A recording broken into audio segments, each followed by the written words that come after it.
Maxed out according to our own ordinance, because we said limit of 5, and that's where we're at, opposed apparently, so. This is just a guide anyway. It doesn't really make any difference. I don't. All right, good evening. Welcome to our Monday, April 27th meeting of the Board of Mayor and Aldermen, our regular board meeting, and hopefully you can hear me a little better because I can hear it in the speakers. Hopefully you can as well. That's an improvement. If you would, Reverend Shields is unable to attend because of an emergency, and so we'll stand and we'll have an invocation and a pledge.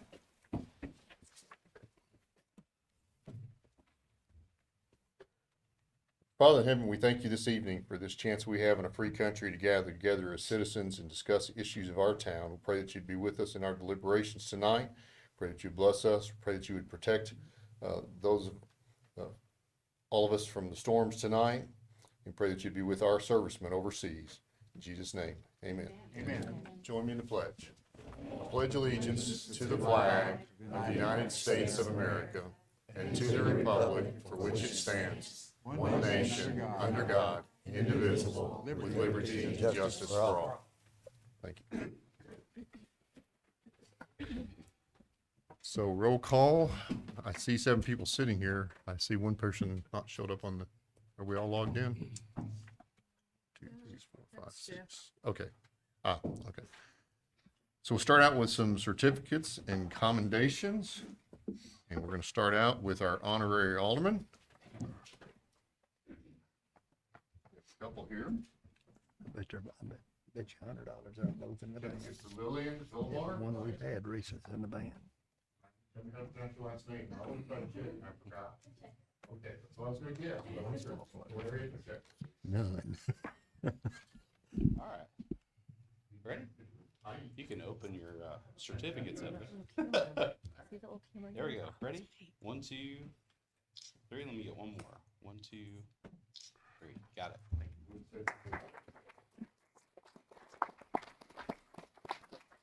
You just watch. I may be wrong. Hello, my name is Lillian Viamar. I'm a senior at Tullahoma High School. I am the mayor of Mayor's Youth Council. I'm an FBLA and HOSA, and I'm actually going to the band banquet tonight right after this. Band. Hello, my name is Valerie Pacheco. I have recently been a part of Mayor's Youth Council, which has been such a fun experience. I'm also part of the Tullahoma Chamber of Singers, and we actually have an upcoming concert this Thursday at 6 o'clock in the auditorium. And I am so happy to be here. Thank you. Great job getting that concert plug in. That's bonus points right there. Yeah. Great. So, and then we're also going to have recognition this evening of the Miss Tullahoma pageant winners. So if the 4 of you would join me at the front. Everybody's here. It looks like I see 4. That's good.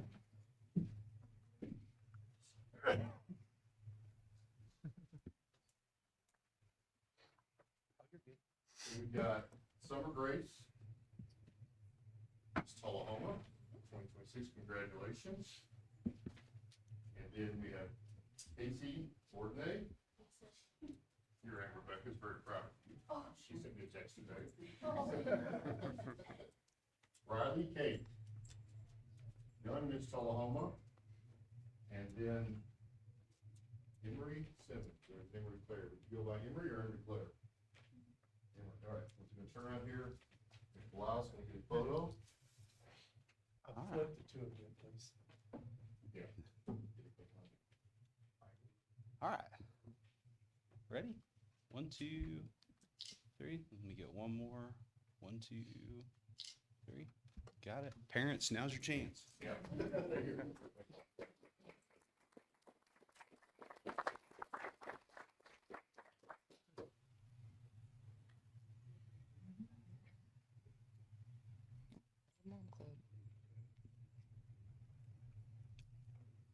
They got anything to say? What's the worst part about being on stage during the pageant? Definitely just the nerves. But I'm really excited to represent Tullahoma this year, and we hope that we can make a difference and inspire. Thank you. Congratulations.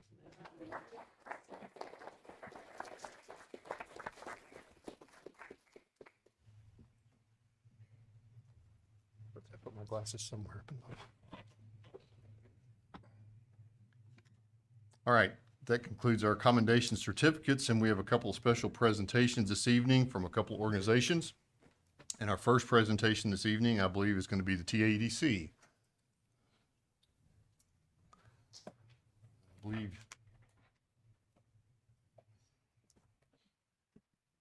believe Ms. North has given us, I've got a copy. Did you give a copy to Yes, everybody? everyone has a Okay. copy. Mhm. Lori, are you good with? Okay.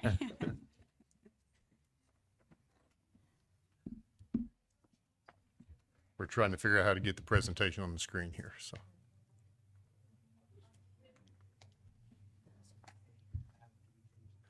You should be able to hit presentation mode, slideshow. And then, I'm sorry, somewhere there, sorry, from beginning. Okay. I think, this, Good. this TUA, there we go, have control of Perfect. that. Thank you. Mayor, Alderman, thank you for the opportunity to present the work of the Tullahoma Area Economic Development Corporation tonight. Tonight's presentation really serves two purposes. First, to provide an annual report on the work that TADC has undertaken over the last year, and second, to present our FY27 budget request and outline the strategic investment needed to expand our impact. Everything that you're going to hear tonight ties back to one central objective, and that's growing Tullahoma's tax base by strengthening our ability to recruit, retain, and expand business. Every project, every partnership, every priority ties back to building a stronger, more competitive local community. But before we discuss specific projects and priorities, it's important to define who TADC is, how we serve, and why this work matters. Next slide, please. TADC is the City of Tullahoma's economic development agency, and our mission is very straightforward. We're here to recruit new employers, to support existing industry, strengthen workforce pipelines, and grow the city's tax base. These priorities are all deeply connected. Now, businesses will not locate or expand in communities where workforce challenges or infrastructure gaps create barriers. And our role is to identify those barriers, address them strategically, and position Tullahoma for sustainable growth. And executing on that mission effectively requires strong leadership, and that begins with the board guiding this organization. Next slide. TADC is guided by an exceptional board of directors whose expertise spans defense, engineering, healthcare, project management, human resources, and law. And that diversity matters. Economic development intersects multiple sectors, and our board's leadership ensures that our strategy reflects that complexity. Their leadership strengthens our strategic direction and reflects a deep commitment to Tullahoma's future. And I'd like to thank our board for their leadership, their commitment to Tullahoma's future, and their attendance here this evening. We have Rich Ellis, Kevin LeMay, and Dave Bond joining us tonight. With that leadership foundation established, let's look at how TADC translates strategy into day-to-day economic impact. Next slide. Now, TADC operates through 5 primary levers. Business recruitment brings new capital investment and tax revenue. Retention and expansion projects, protects existing employers, jobs, and property value. Workforce alignment ensures employers can access the talent that they need. Retail development strengthens local sales tax generation and reduces consumer leakage. And strategic partnerships help us to execute the larger, more complex initiatives efficiently. Now, each of these functions drive city revenue, economic resilience, quality of life, and long-term community competitiveness. And understanding how we serve naturally leads to why this work is so crucial for Tullahoma right now. Next slide. This work matters because Tullahoma faces some real competitive constraints. Our industrial land is limited. Retail vacancies are more than just empty buildings. They represent lost local revenue. Workforce shortages can halt growth even when opportunities exist. And across Tennessee, peer communities are aggressively investing in economic development capacity. So standing still is not a neutral position. It really means falling behind in today's society. So with those realities in mind, let's turn to the specific work that's already underway to position Tullahoma for resilience. Next slide. Industry recruitment is one of our primary responsibilities, and the Tullahoma Airport Business Park remains our premier industrial recruitment asset. Its Select Tennessee site certification significantly enhances our market credibility by confirming site readiness and reducing uncertainty for prospects who might be looking at Tullahoma. It also positions Tullahoma more competitively in industrial site selection. Now, we recently completed our recertification to ensure that we continue that competitiveness. We've also recently submitted the site for consideration to an aerospace-related industrial prospect. And our recruitment strategy is highly intentional. Aerospace, defense, advanced manufacturing, all of these align with AEDC, our existing industry base, our regional economy, and our workforce strengths. TADC is also actively engaged in the airport steering committee discussions to ensure that the airport and business park function as a unified economic driver. Our role is to ensure that business recruitment and economic impact remain central to the discussions on operational planning. Next slide. Now, while recruiting new industry is essential, and it's often the flashy part of economic development, it's my professional opinion that protecting and expanding the employers that are already invested here is equally as important. Business retention is not passive, and it takes a collective group for us to be effective. It requires active engagement, strategic problem solving, and strong relationships. We're very fortunate to have strong relationships with the Tullahoma Area Chamber of Commerce and the Coffee County Industrial Development Board, both of which play a significant role in business retention and expansion in Tullahoma. Now, over the last several months, TAEDC has engaged directly with major employers to identify barriers, to support expansion, and to strengthen competitiveness. This has included state incentive navigation, workforce connections, and higher education partnerships. We're also actively participating in regional industry roundtables that are happening in both Coffee County and Franklin County. And these touch points aren't just relationship maintenance, they're intelligence gathering. This is where we learn what's working, what barriers exist, and what we can do to add value before a problem becomes a departure. And in nearly every conversation with existing industry, there's one consistent theme that continues to rise to the surface, and that's workforce. Next slide. Workforce development remains one of Tullahoma's most important competitive issues. What you see on the slide, Tullahoma City School students taking state championships in automated manufacturing, technology, and CNC milling. Our students are already demonstrating elite capabilities in advanced manufacturing. The challenge isn't the talent, it's the alignment. And through our retention work, employers have made it clear that precision machining and technical pipelines require immediate attention. People with those skills are aging out, and the next generation isn't flowing in fast enough to replace them. And we're taking that seriously. We're actively working to strengthen our technical workforce pipelines in direct response to employer demand. And this means connecting education, credentials, and employers in coordinated pathways that meet real labor market needs. And this is an active program build that we expect to have moving in this fiscal year. Next slide.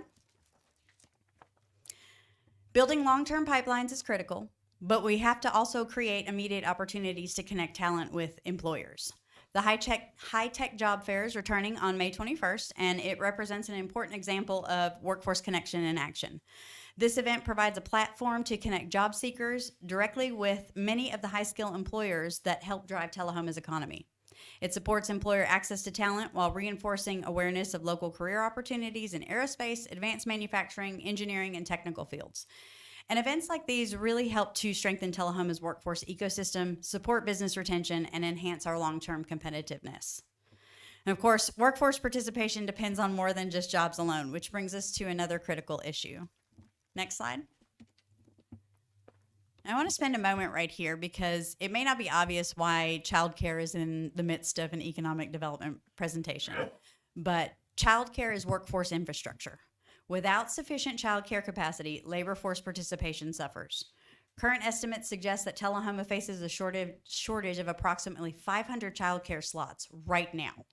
And this shortage is directly impacting our employers. And TADC is treating this challenge as an economic competitiveness issue by engaging with providers, exploring expansion options, and seeking out funding. Childcare expansion has become a priority area for state and federal workforce funding, and we intend to position Tullahoma to capture some of that. Closing that gap makes Tullahoma more competitive for workers and for the employers who need them. And addressing challenges like childcare requires both action at the local level and at the state level. Next slide. Earlier this year, I was honored to be appointed to the Tennessee State Workforce Development Board by Governor Bill Lee. And this appointment really gives Tullahoma a voice in conversations that are shaping workforce policy, funding, and long-term statewide priorities.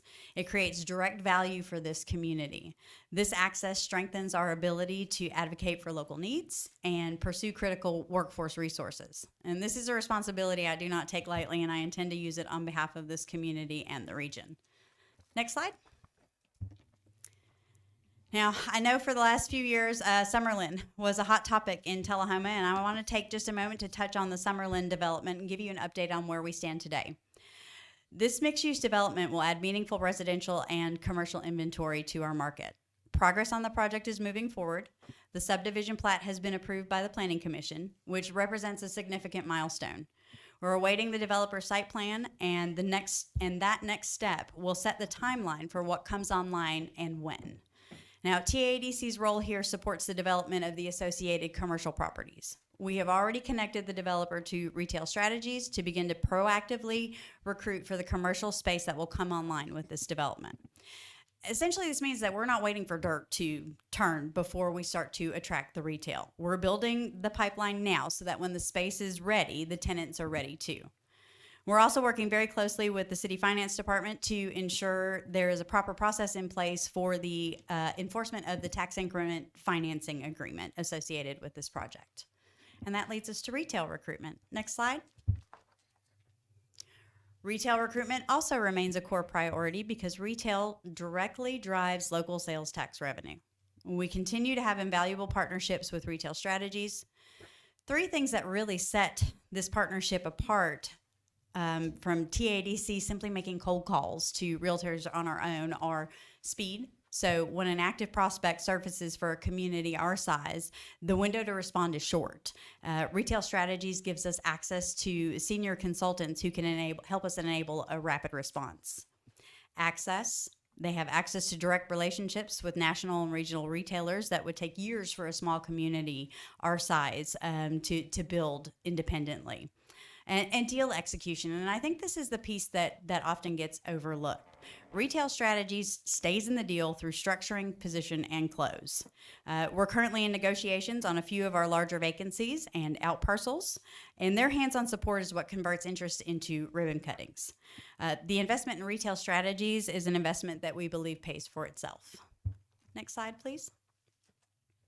So to compete effectively in that space, professional marketing and market positioning are essential. And this is an example of the marketing collateral Retail Strategies develops on behalf of Tullahoma. This is our market guide. And so it packages our demographics, trade area data, peer analysis, and contact information into a professional document that retailers and brokers actually use when they're evaluating communities. It's also a good illustration of why Priority 1 in our budget request matters. Just as Retail Strategies produces this kind of material for retail recruitment, we need the equivalent for industry recruitment. Comprehensive pieces that tell Tullahoma's story with the same level of professionalism that you see here. And when strategic recruitment and professional positioning align, the result is measurable retail growth. Next slide, please. So every logo that you see on this slide is a national brand that has opened in Tullahoma. Now, I recognize that not every brand on this slide was recruited by Retail Strategies, but several were. And this is what this partnership produces. New national brands in Tullahoma translate into local revenue retention and reduced consumer leakage. And these are the brands that consumers drive past other communities to reach. And when they're in Tullahoma, that spending stays here. So supporting projects of this scale also requires modern strategic incentive tools. Next slide. So incentives are one of the most important tools TADC has, and one of the most important for us to get right. TADC is actively working with the City Finance Department to modernize both our UDAG loan and tax increment financing policies to ensure that public resources are deployed responsibly and strategically. Incentives should not subsidize mediocrity. They should close gaps. They should enable high-value projects, and they should generate measurable returns back to the community. And every dollar that we deploy should be working as hard as possible for Tullahoma. Now, beyond strengthening our existing tools, we're also pursuing new financing mechanisms to attract additional private investment into other priority corridors, recognizing that we're nearing capacity in the North Jackson corridor. Next slide. So we're also pursuing new opportunities through the Opportunity Zones 2.0 program to attract private capital into the priority corridors that I mentioned. So census tracts are designated as economically distressed and certified by the U.S. Treasury to become opportunity zones. Investors who place capital gains into a qualified fund tied to those zones receive significant tax benefits. And this is a powerful incentive tool to direct private capital into designated areas. And the map on the slide, if you see in green, represents Tullahoma's eligible areas. As I mentioned before, with the North Jackson corridor nearing capacity, this offers an incentive to develop in our next priority areas. And a successful designation, it could mean an expanded pool of investors in Tullahoma. So executing on these strategies effectively also depends on maintaining strong networks and strategic access. Next slide, please. So TAADC's effectiveness is also dependent on strategic relationships. Our memberships, partnerships, and regional collaborations expand our reach, improve our credibility, and multiply our capacity. We maintain an active membership with each organization listed on the screen. And each one is about access, not just affiliation. They keep us connected to the business community day to day, current on Tennessee-specific policy, connected to the broader AEDC ecosystem that defines our recruitment strategy, up to date on development finance trends, in front of the commercial real estate industry, and held to a national standard of practice.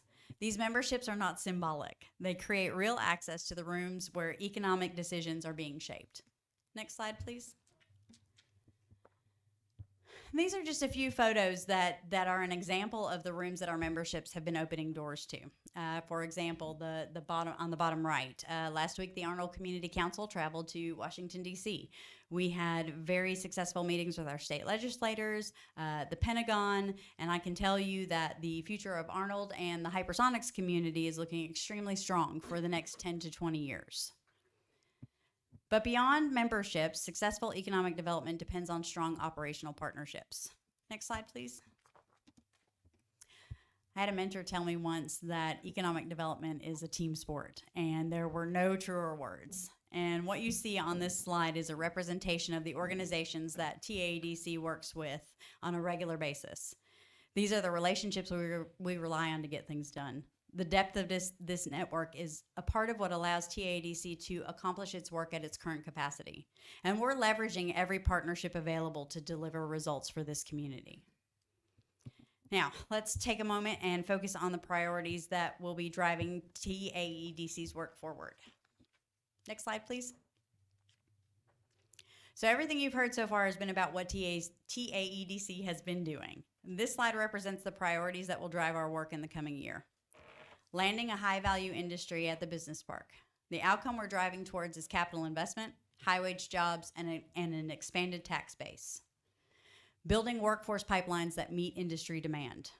And this is more than just training. It's building a talent pipeline that make our existing employers more competitive and make Tullahoma attractive to new ones. Strengthening Tullahoma's position as a healthcare hub. Healthcare is an employer and quality of place issue, and we are working to recruit complementary services and expand capacity with an outcome of a stronger regional draw and a greater economic stability. And priority 4, closing our retail gaps and growing local revenue. The goal is to fill in the holes in our retail market and support new commercial spaces that come online. And the outcome is increased sales tax and a stronger local economy. Next slide, please. Now, achieving these priorities require targeted investment, which brings us to tonight's budget request.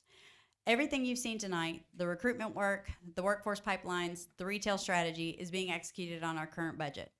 Tonight, I'm requesting 3 targeted budget investments totaling $33,000 that will directly strengthen our ability to compete and deliver results. First, digital recruitment infrastructure, including a website overhaul, modernized marketing materials, and professional recruitment collateral. Communities are screened digitally now, long before the first phone call to an economic developer or chamber of commerce.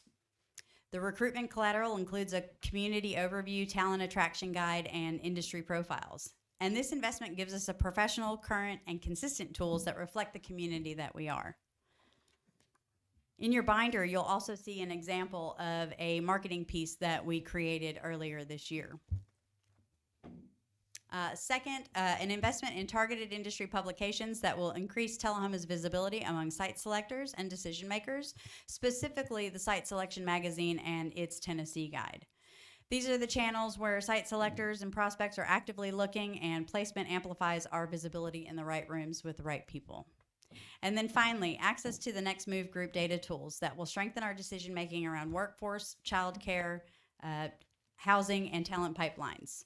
Next Move provides market research on childcare, transportation, housing data, and this data will give us credible information to help make informed decisions.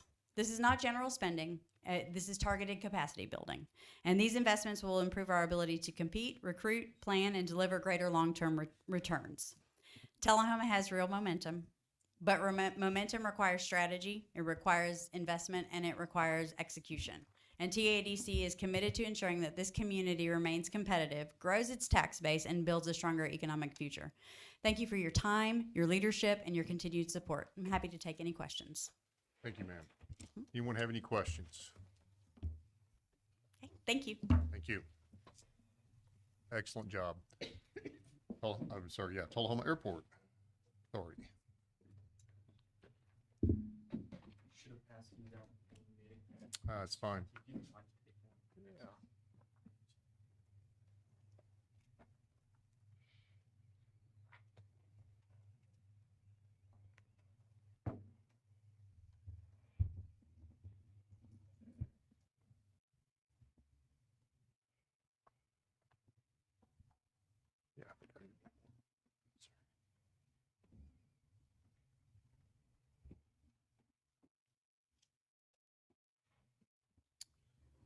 Good afternoon, everybody. My name is Gavin Deshawn, and tonight I'll be representing the Tullahoma Airport for our annual budget presentation.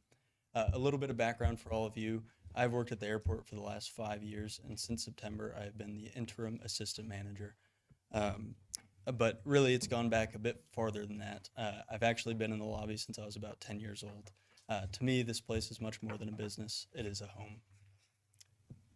And Lori, I don't know, did you get my presentation? Okay, I didn't know if it was. I'm waiting on to you, right?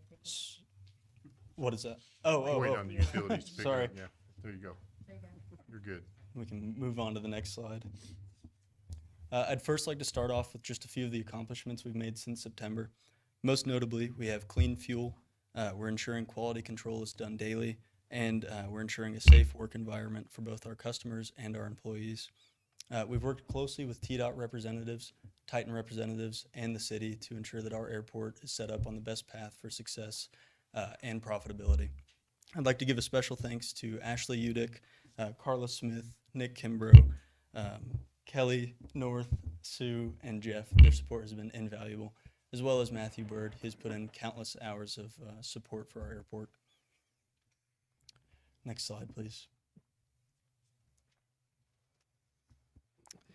Moving on to our base tenants, here you'll see a list of companies who significantly contribute to our local economy, supporting everything from jobs, business activity, and tourism dollars. Kind of pause on that slide just to take it in. I know there's a handful of them. We can move on to the next slide. Here, you'll see a list of companies who are not directly based at our airport, but do rely on us to support their business operations. We've broken this slide out into major national and government users, and then regional and industry users. And just a kind of side note, we did run out of room for this slide. There are quite a few more that we couldn't fit. We can move on to the next slide. Your users on the bottom list there, can you explain a little bit what their use is of the airport? Yeah, absolutely. So they come in pretty frequently to support their local, whether it be branches or just to buy fuel and move on to their next base.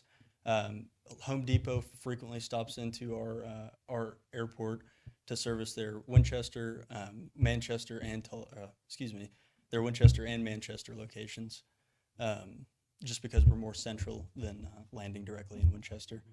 NetJets is a company that frequently flies in there. They're a private charter business, and we're a very frequent stop. They've got a few based customers that are in Tullahoma. We'd host several companies for Nissan. Several operations for Nissan. They frequently will ship in cargo, whether it be car parts or just pieces that they need to manufacture, and they'll directly take them to their Nissan plant in Winchester because we have more runway capabilities than Winchester. Thank you. Can move on to the next slide. Here, you'll see a snippet from our 2019 economic impact study.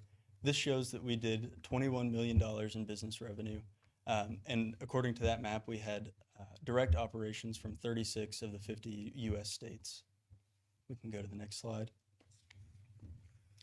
We recently asked our base companies to provide us with rough numbers on impact, revenue, and numbers of employees. These numbers on this slide are self-reported, but we do expect the upcoming study to reflect this.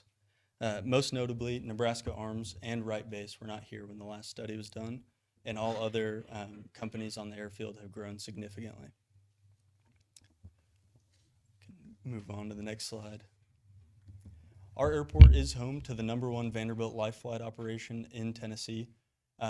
Thanks to our central location, they're able to service all of Middle Tennessee and Northern Alabama, making them a vital resource for our region. They do close to 500 flights annually. Directly out of our airport. We can move on to the next slide. We're proud to support a wide range of community functions, everything from military operations and business activity, all the way to emergency services and valuable tourism, hotel, and motel tax. Move on to the next slide. Now moving to our fuel sales overview. Fuel sales are our primary revenue source here at the airport. They allow direct tracking of activity with higher fuel volume directly correlating to an increase in traffic and economic activity. Next slide. Our fuel revenue assumptions. We've adjusted our fuel margins to eliminate losses and align our pricing with airports who have similar runway capabilities and services. This keeps us competitive while also ensuring that we're financially sustainable. Our projected revenue directly from fuel sales is $1.3 million. Next slide, please. Now moving on to some of the risks and the newly implemented fees. Fuel price volatility affects us a little bit more than most regional airports due to our limited capacity. Just recently, we were able to acquire a new truck directly from Titan that gives us an extra 2,000 gallons of storage so that we have a bit more flexibility. And like any business, demand can change, but currently aviation is a statewide priority. To kind of combat these risks, we've implemented 3 new fees: the overnight fee, our facility usage fee, and our increased call-out fee. All of these things support cost recovery, keep us competitive, and ensure no money is left on the table. Next slide, please. Moving on to hangar revenue. Hangar leases provide a much more stable revenue stream when you compare them to fuel sales. We've recently partnered with Kelly from TADC to attract more industry to our airport. And as you all know, we have paused the collection of rent to discuss a few concerns that we have with an FAA attorney. And if all goes well tonight at the meeting, we will move on quickly and accept rent as soon as possible. Next slide, please. Here's a quick look at our staffing. Right now, I am the only full-time employee at the airport. We've recently hired 2 new employees and one of them is extremely interested in moving into a full-time position. When we're talking about our operational costs, it's important to remember that we do have 3 vacant full-time positions and reduced hours of operations. All of these things affect our day-to-day capabilities and amount of business that we're able to output. In the future, we'd like to move to a more training-focused staffing model. Just recently, Nick Kimbrough and I were able to attend the TAP Academy in Knoxville that's held by the state, where we discussed everything from hangar lease practices to airport safety and additional revenue streams that we're able to implement at our airport. We can move on to the next slide. Moving on to our part-time payroll costs. Right now, our part-time employees are on a pay scale from $15 to $18 an hour. This averages about $16.50 an hour.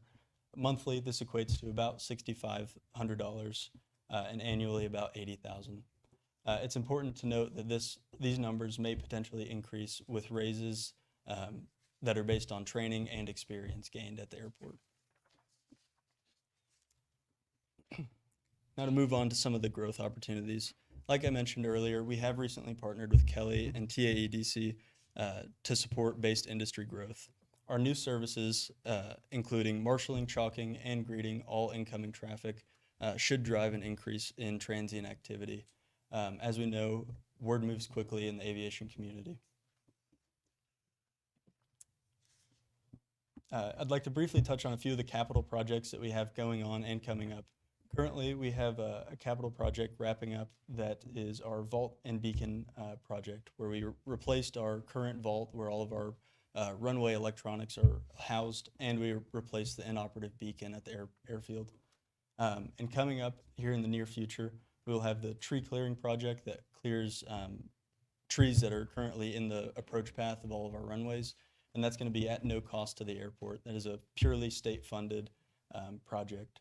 And then finally, here in hopefully the next few weeks, we will have the state out here to work on a few of the patching on 624. There's a few spots that have grown up a little bit under. I believe that there's water that's causing a few humps. And we've worked with the state closely. They're going to be able to cover that for no cost as well. Moving on to our priority adjustments. I apologize. Number one is hiring an attorney. We believe that hiring an aviation attorney will pay for itself several times over. Number one, keeping us out of any legal trouble that may arise, but also making sure that our leases are as profitable as possible and safe as possible. Number two, we would like to invest much more into training for our employees.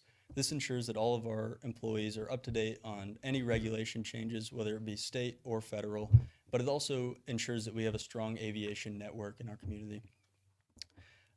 Next, we'd like to increase our operating supplies and uniform line so that we always have the equipment and PPE needed to maintain a safe working environment.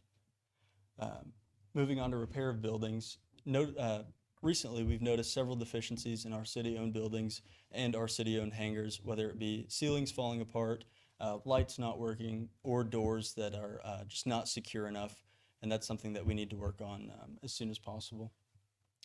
And then finally, kind of piggybacking off of our training line is memberships and dues. This ensures that all of our employees have ample access to the resources they need to maintain a safe operation at our airport.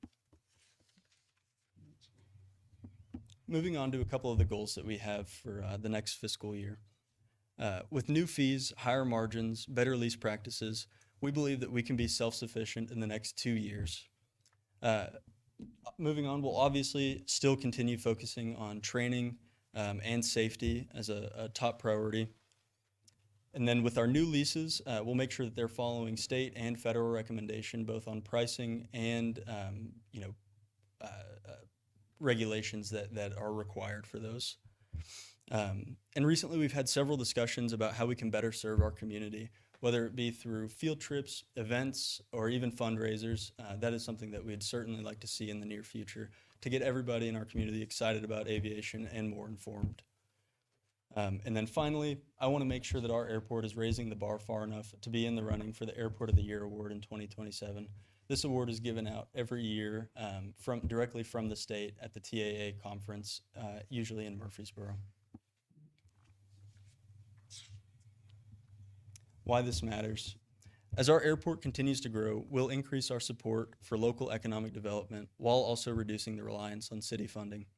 Aviation is an industry that should be self-sustaining, and that's exactly what we're working towards. I'd like to, excuse me, I'm getting a little bit ahead of myself. We can move on to the next slide. I'll open the floor for any questions. Yes, sir. Two questions. Yes, sir. One on this legal service, is this in addition to what we have been paying for legal services? So currently we have budgeted $1,200 for legal services, and we'll increase that to $50,000. That's our request. But But that's intended to be for this year primarily, correct? Correct. Trying to Yes, solve sir. some problems. Yes, that sir. pretty And then well- if we end up not, that's mainly for a, if we use it all, we use it all. If we don't, the next year we can reevaluate that and come back and look at, maybe we need to shorten that budget a little It's bit. not anticipated an ongoing expense. Exactly. Yes, sir. Yeah. I assume that's the reason for that is for all the Absolutely. situation with the leases. We've got a lot of work ahead of us. The second thing is we see a lot of these industries utilizing the airport. Yes, sir. And it seems like the only way we get anything from them is if, from a cost standpoint, is fuel cost. That's right. Is there, they're using a multi-million-dollar airport kind of Absolutely. at our expense. Absolutely. Is there any way to go to them and ask them, say, guys, we're working and doing all this. We need a little more from you. Are there other fees or anything that It's- we can To the best of address my that? knowledge, most airports cover that cost, and it's basically a way to make sure that they're not using our facility without spending any money. So we've introduced our facility fee, which basically is it's based on what type of aircraft you're flying in. So if you're in a single engine piston, there's no facility fee because those are typically guys that are either doing training or they're coming in just for lunch, something like that. They're not using much of our facility. But for the larger jet aircraft and anything from a twin and up, we have a facility fee. So basically that says you have to purchase X amount of fuel, so we'll get the fuel revenue from that. But if you don't purchase any fuel or you're below that number, then you have to pay X amount so that we can make sure that we're covering the cost for, the Wi-Fi, the lights, the rent, all of the things that we have at the airport. Does Vanderbilt pay anything extra? They don't, not currently. So Vanderbilt is they rent a hangar from us. They rent a city-owned hangar, but there aren't any additional fees. And it kind of gets tricky in that aspect because if we do impose fees on certain people, but not others, then we have some grant assurance violations. So if we were to implement a fee like that, we'd have to make sure that it's fair and equal for everybody. Yeah, it seems like something you need to look into. Yeah. Because there are a lot of people running in and out. Sure. And going, oh, great. Right.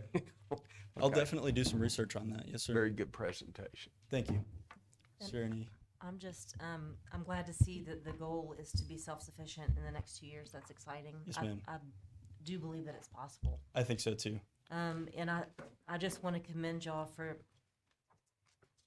doing these slides in a way that showcases the companies that that depend on our airport. I mean, I think that that most citizens in the area really aren't aware of the impact that the airport has. I agree. And so I think that that's great that you did that. Thank you. I appreciate that. It was certainly a team effort. Carla and I have spent countless hours on this. Try to make it as best as possible. Any other questions? Thank you for an excellent presentation. Thank I'm you excited guys about for, the future for of the airport. giving me the opportunity to discuss something that I care a lot about. Sure. Thank you. 22-year-old kid. Sorry, get everything off my list now. All right, so next we have comments from citizen. Right now, we only have one person signed up. It's Brandon Champion. Hello, I'm Brandon Champion. I live on Thomas Street. I am an instrumentation tech at the Arnold Air Force Base. I filled out a citizen volunteer form, and I was asked to come and just introduce myself today. And I threw my hat in a couple months ago to run for alderman, and I made a decision that whether I win that race or not, I want to help this city as much as I can and make it a better place for my kids. So I'd appreciate any thoughts on appointing me for any kind of open spots. Appreciate that. Thank you. Anything else? Okay. Any other citizens with a comment? Yes, sir, Mr. Krim. Mayor and Alderman, my name's Sam Krim. I'm here to apply for the Airport Authority. And most of you know my history. I'm a 55-year pilot here and a business owner. And I've been involved with the airport since 1980. I've served on this board twice, and I'm seeking a third term because I think the airport's in a critical crossroads. And my focus, if appointed, will be three things: safety and compliance. With my background in aviation, I understand the meticulous record-keeping FAA compliance are not optional. They are what protects the city from liability. Professional governance, I want to see a clear line between the board's oversight and the manager's daily operations. And we need a manager vetted through the proper city channels to meet the highest professional standards.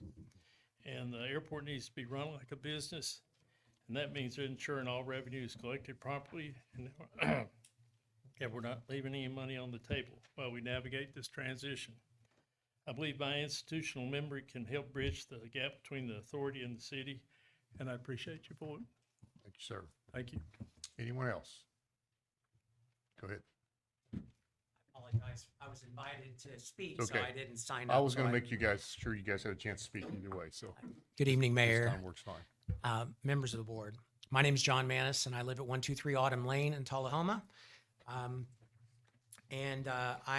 also respectfully requesting a consideration for the appointment of the Tullahoma Airport Authority Board.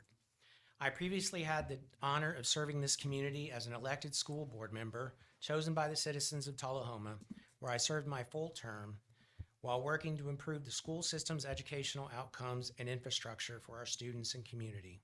That experience reinforced my commitment to public service, accountability, representing the interests of all of our community. Professionally, I bring over 36 years of experience in IT consulting, working with Fortune 100 and 500 companies and corporations. My focus has been in IT service management, business process improvements, and corporate governance. All of these areas directly are relevant to strengthening operational effectiveness, transparency, and decision-making for the Tullahoma Authority. On a personal level, I've been an aviation enthusiast, student pilot, and aircraft owner. My wife is also a pilot, and we have utilized the Tullahoma Airport as our home base for the past 4 years. I have a genuine interest in the airport's success, both as a user and as a member of this community. For full transparency, my wife currently serves as a chair in a non-voting capacity on the temporary search committee formed to assist the TAA board in finding an airport manager. Should I be appointed to the Airport Authority Board, I would fully recuse myself from any discussions or votes related to the committee's recommendations for that position to ensure that there's no conflict of interest. I was encouraged by several local citizens to pursue this opportunity with the belief that I could bring a fresh perspective, strong business acumen, and disciplined governance practices by the board.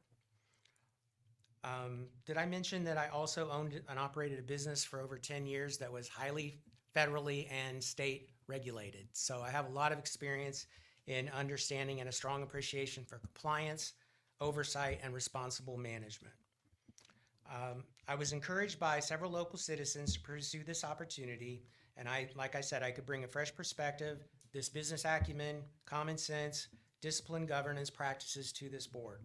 My goal would be to support sound decision-making, strengthening regulations and requirements and the operational structures where it's needed, and to ensure that we are fully aligned in compliance with the FAA. We do all this by upholding a strong commitment to transparency, fiscal responsibility, all while helping position the airport for continued success today as well as into the future, and that it will benefit all of our community and its taxpayers. And I appreciate your time and consideration. Thank you, sir. Anyone else? Go ahead. Just get all the airport guys here at the beginning. Well, it's encouraging to see there's so much interest in It is. in the airport. My name is Steve McCamey. I've been here before. I think I have an interest in the airport. I've applied to be on the airport authority a couple of years ago. Got a call, I think, last year and couldn't do it because I went to work in Huntsville as a chief engineer for the Artemis Universal Stage Adapter. So I'm back. I haven't been associated with this airport. I think the first time I flew in was 1980. So I've been a pilot for 46 years, and the very first place I ever flew was to Tullahoma, and then ended up moving here in 1985. I have watched this airport for 4 decades, and have a great affection for it. I've looked at some of the problems that we've had recently, and I think that I have some things to contribute. Number one is I'm a local business owner. I'm an engineer. I'm a pilot. I'm an aeronautical engineer. I've had aviation businesses, and I've also, seen that we've been somewhat subsidized. One of the nice things about flying out of the Tullahoma Airport for me as a pilot is it's been a sweetheart deal. There's a problem with that. I think I recognized that a couple of years ago, in that the city of Tullahoma, I guess, was paying, before the recent problems, about $150,000 a year to subsidize all of us out there. And really and truly, that's not right. I don't mind getting a sweetheart deal as long as we're paying our own way. And I think there's going to have to be some changes, as some of the other speakers have mentioned. I think I've got some ideas about how to make the Tullahoma Airport more revenue neutral, not cost the city anything, and make it attractive for businesses. Some of the other experience that I've had, in addition, I've worked on a lot of facilities. I've been a facilities project manager, facilities engineer, facilities systems engineer. I've had the OSHA training. I know about safety. I was an environmental engineer for several years, a few decades ago. So I've done spill prevention, control, and containment plans, which I noticed that we have a little bit of an issue with. And so being a part of this community, I intend to stay here for the balance of my term on earth, and I'd like to contribute. Thank you. Thank you, sir. Yes, sir. Any other citizen comments? All right, if not, we'll move on. Approval of the agenda. I have a slight change I'd like to request. Okay. I would like to combine two agenda items, 2629 and 2656. 2629 and 2656? Yes. I don't know how we do that. Well, it's really for the same thing. There is, actually, there's 3 seats open on the airport board. Okay. There's 3 seats open on the airport board, and we have 6 people wanting those seats. So I say we just combine them all and have everybody be eligible for any one of the 3 seats that's open, and combine it into one. Because just because those people have said that they would accept reappointment, it means we could reappoint them or appoint somebody else. So those seats aren't exclusively set up for those people. So I think we have 6 good candidates and 3 seats. So is that a motion to amend? Yes, that's a All right, motion so to we amend. do have a second on that. Well, we have to have a motion on a second on the agenda. Yeah, I think that's what we had. We just- Okay, I'm sorry. So we have motion to combine items 29 and 56. Do we have a second? We have a second. Discussion.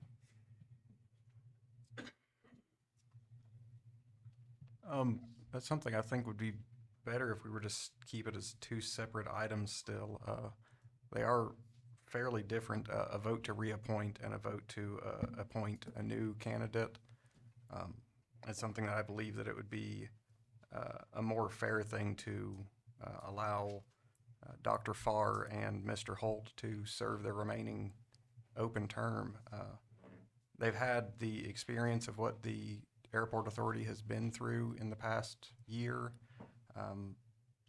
and having to teach 3 new people how to operate the board would probably cause a little bit more disruption than it would help. Any other discussion? What he's proposing would not prevent them from being appointed again on a 5-year term. Right, I see what you mean I'm there. just trying to understand. And like I said, that's where I think it would just be more fair to keep these as two separate agenda items, one to reappoint and the other to fill the one vacant position. That's my opinion in that. Okay. Any other comments? I'll just make one. I think you could possibly be doing them a disservice by doing that, because if they were voted against for reappointment, that would mean they wouldn't be eligible for the when we started voting on seats. So I think if we our question would be to reappoint them or appoint somebody else. So that's why I think it would be better served just under one item. And they have an equal shot at those seats, and they shouldn't have a better shot than anybody else. Traditionally, we have leaned towards reappointing people we thought served successfully, so I don't know if I agree with that. Well, we had a lot of complaints also, so. Let me ask you this. As far as a procedural thing, are these candidates, are any of them, are we getting any preference from the current airport board or the advisory board on any recommendations for any of these particular candidates? The steering committee has not taken that up, and I don't anticipate we would take up particular members. Okay. There's a chance that I think we'll be making recommendations about changes perhaps to the structure of the airport authority, but that's a ways out yet. So, okay. And I think I'd have to defer that to Mrs. Smith. She is in the audience. She might be able to answer that better. Good afternoon. I'm Carla Smith, Chairman of the Airport Authority. It's been our practice in the past as the Airport Authority as a whole has not backed a candidate. We have always left that to Mayor, Board of Aldermen to pick it. Therefore, it's your choice to serve on this board, and we have never championed someone to serve in those roles. Thank you. Thank you. But virtually by the way this is set up, they are kind of being recommended By Alderman Byrd. That's how. Is that correct or incorrect? I'm just following how we've done it in the past. There's been a precedence that we typically reappoint members. In fact, before this board was elected, I believe it was actually on several consent agendas that it was voted as a whole to reappoint members to specific boards. So I'm just keeping with the precedents that we've had in the past. And I'm assuming they want to be reappointed, or they would have. I believe so. Yes. I think they even filled out new citizen participation forms. Alderman Wilson had requested that at the last meeting. Are those two individuals here tonight? I don't believe they are. Kind of shows their commitment. So that's what I just would like to. I would ask us not make comments about people's commitment with them not present, please. That's my opinion, and I can use my opinion here. So. All right. I have one other thing, not in reference to, Yeah, let's vote on this one let's first. vote on this one. then. Yeah, all right, let's go ahead and vote then. And we're voting to We're combine voting these. to combine these items. This says approval of the agenda. Oh, this is a motion to amend. Amend the agenda. Oh, okay. It says motion to amend Gotcha. before it says approve. Gotcha. Motion passes 5-2. So those items will be combined. Next one. I have one, ordinance 1683. Each of you have this in your possession. I handed it to you. It's where the Planning Commission came to us and voted to send a favorable recommendation to the Board of Mayor and Aldermen in reference to this parcel of land. And we voted it down. I'm one of those that voted against it, so I'm bringing it back because it's the legal thing that we can do for us to look at this and try to uphold and bring it back to us and do something with it in a favorable way. Okay. Okay? Which one is this? It's the one right behind the health center. Cedar Line property. Yeah, Oh, I'm Cedar familiar Lane. with that. So, and this is a motion to reconsider, basically. Does that need to go in, does that need a separate motion apart from the agenda, or can we do as part of the agenda packet? You can do it this way. Okay, if you wish to. yeah. So this is a motion to reconsider by Alderman Mathis. Do we have a second on that? Is that, okay, that is a second. All right. Any discussion on that one? I would propose we add this at, under either at the beginning of new business, unfinished business, since it's a previous item, and so that. But let me ask a question. I thought there was a period of time, if it was voted down, like a year before they could bring it back. So that's why it's a motion to reconsider. So you can have a motion to reconsider, but the motion has to be made by a person who voted against it. In this case, Mr. Okay, Mathis voted gotcha. against it, so he has the right to bring it back. Correct is who voted on the prevailing side. Right, Since it right. didn't pass, Right. in this case, it would. Yeah, yeah, that's correct, yeah. All right, so there's no other discussion, let's vote.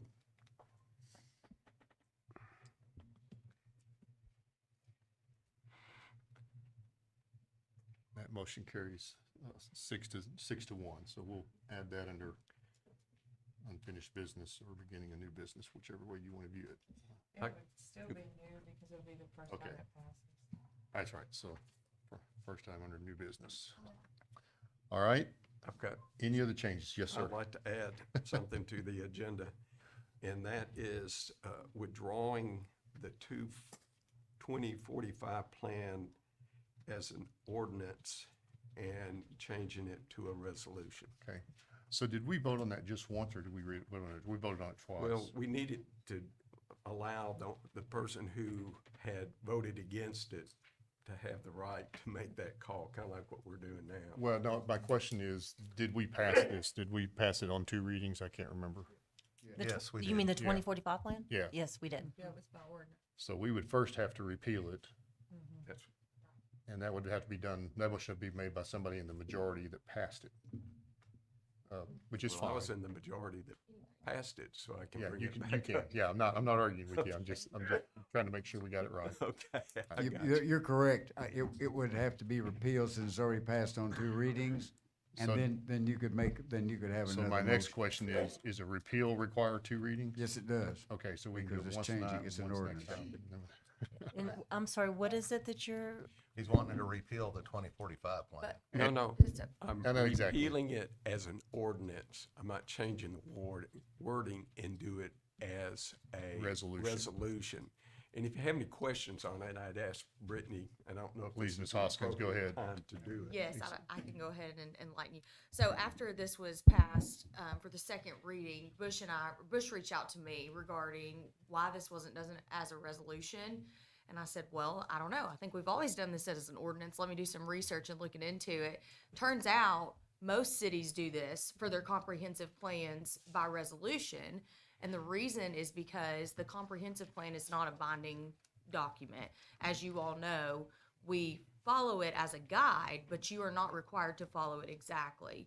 And so when you pass an ordinance, it makes it more binding. You are required to follow the ordinance, whereas if you pass it by resolution, it allows you all a lot more flexibility. So from what I understood from Mr. Toma is that he doesn't want to change any of the contents of the plan.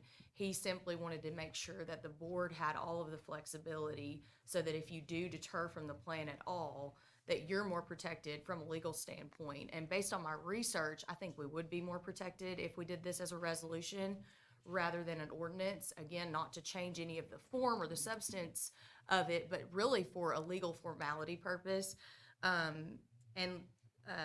Just some of the bigger cities that do this are Chattanooga, Franklin, Knoxville. All of them are doing this by resolution, especially over the last 10 years. There's definitely more of a preference for that. Okay. oh, I'm sorry. No, go ahead. I'll request to speak. I mean, I appreciate that and I appreciate what you're trying to do, but I would like more time than just adding this to the agenda to do a little research and to maybe have some discussions before I'm prepared to vote on something like that. I appreciate that. I would point out that we got to vote on it twice anyway, so that should give you some time before we have a final vote. I agree with Ms. Wilson about having more time to research that. I don't think it's anything that's imminent or anything that we have to make a change, why we need to hurry. And then the other thing about it being an ordinance, while we can change an ordinance, just like we can change a resolution, it just takes 2 readings to do so.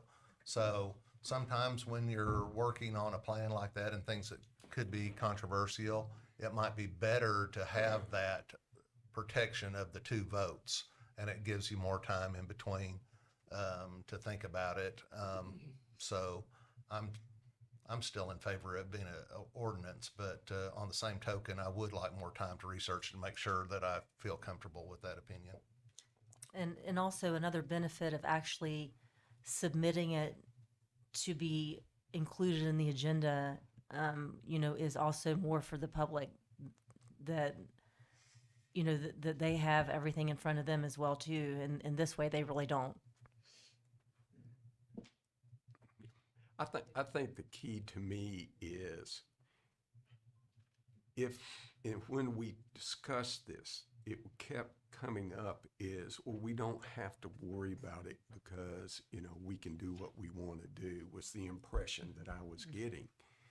But dealing with an ordinance, yeah, we have a right to change it, but it's a pretty intense process to do it. And if we have a developer per se that came in here and said, you're changing this just because of me, I think we're dealing with potential lawsuits. That's my concern. I have the plan in its entirety. I have no problem with. I just concerned about us being held responsible for something that when we originally discussed this, it wasn't stated. That, I kept asking, are we going to have to change our codes, because it's a description in there. All right, so now we're debating the motion we haven't put on the agenda yet. Okay, So sorry let's go ahead and take, if there's any other floor's comments, well. let's go ahead and vote on whether to put it on the agenda or not.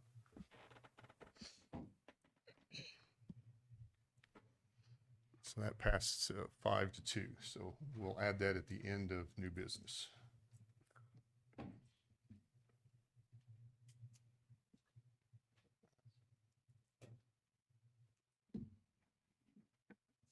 All right, any other adjustments to the agenda? If not, let's vote on the agenda. Y'all help me keep that straight, because we just made 3 changes, and that's my limit of things to remember without having to write it down in front of me, so.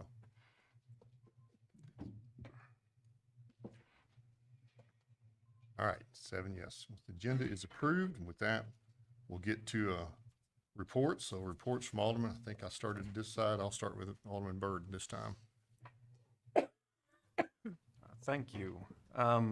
This past weekend was the Art of Trees event. That was a collaborative event between the Arts Council, the Tree Board, the Fine Arts Center, and the City of Tullahoma. There was an estimated 250 to 300 people who attended that event over the weekend. I'd like to thank all of the people involved in that, especially Lyle Russell, the Arts Council, and the Tree Board, who made that event possible. And then I also was able to be at the planting of the Liberty Tree. That was planted by the Daughters of the American Revolution and is planted to help celebrate America's 250th birthday. Thank you. Thank you. Ms. Wilson. Thanks, Mayor. I too attended the Liberty Tree ceremony, and it was really a great event. Some great singing, and as well as the opening of the exhibit at the Tullahoma Fine Arts Center on Friday, and that was really, if you haven't made it out there yet, it's going to be running for a while now, and there's some incredible art there that is worth going to check out. So I urge everyone to do so. Thank you, Mayor. I just only have one thing to report. I attended the Tullahoma City Schools board meeting where they recognized the boys and girls basketball team, the wrestling team, and the different course ensembles from the different schools. And they also recognized the volunteers of the year from each school. So I thought that was pretty cool that they recognized all the volunteers, and then they had a volunteer of the year. That's great. And that's all. Thank you. Coach Mathis.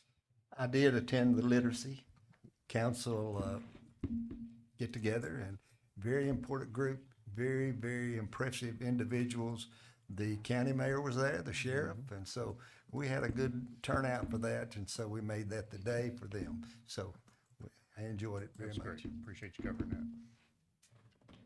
I just wanted to report on the email we all received about the homeless problem behind the shopping center where Kroger is.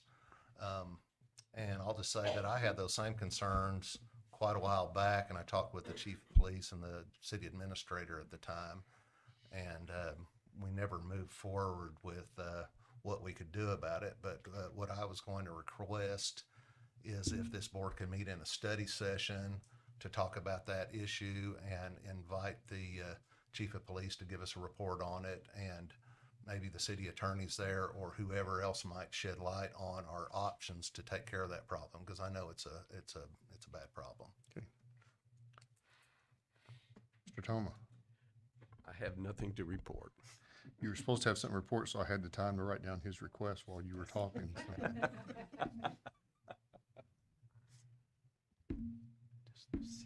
Because if I don't write it down, I will forget.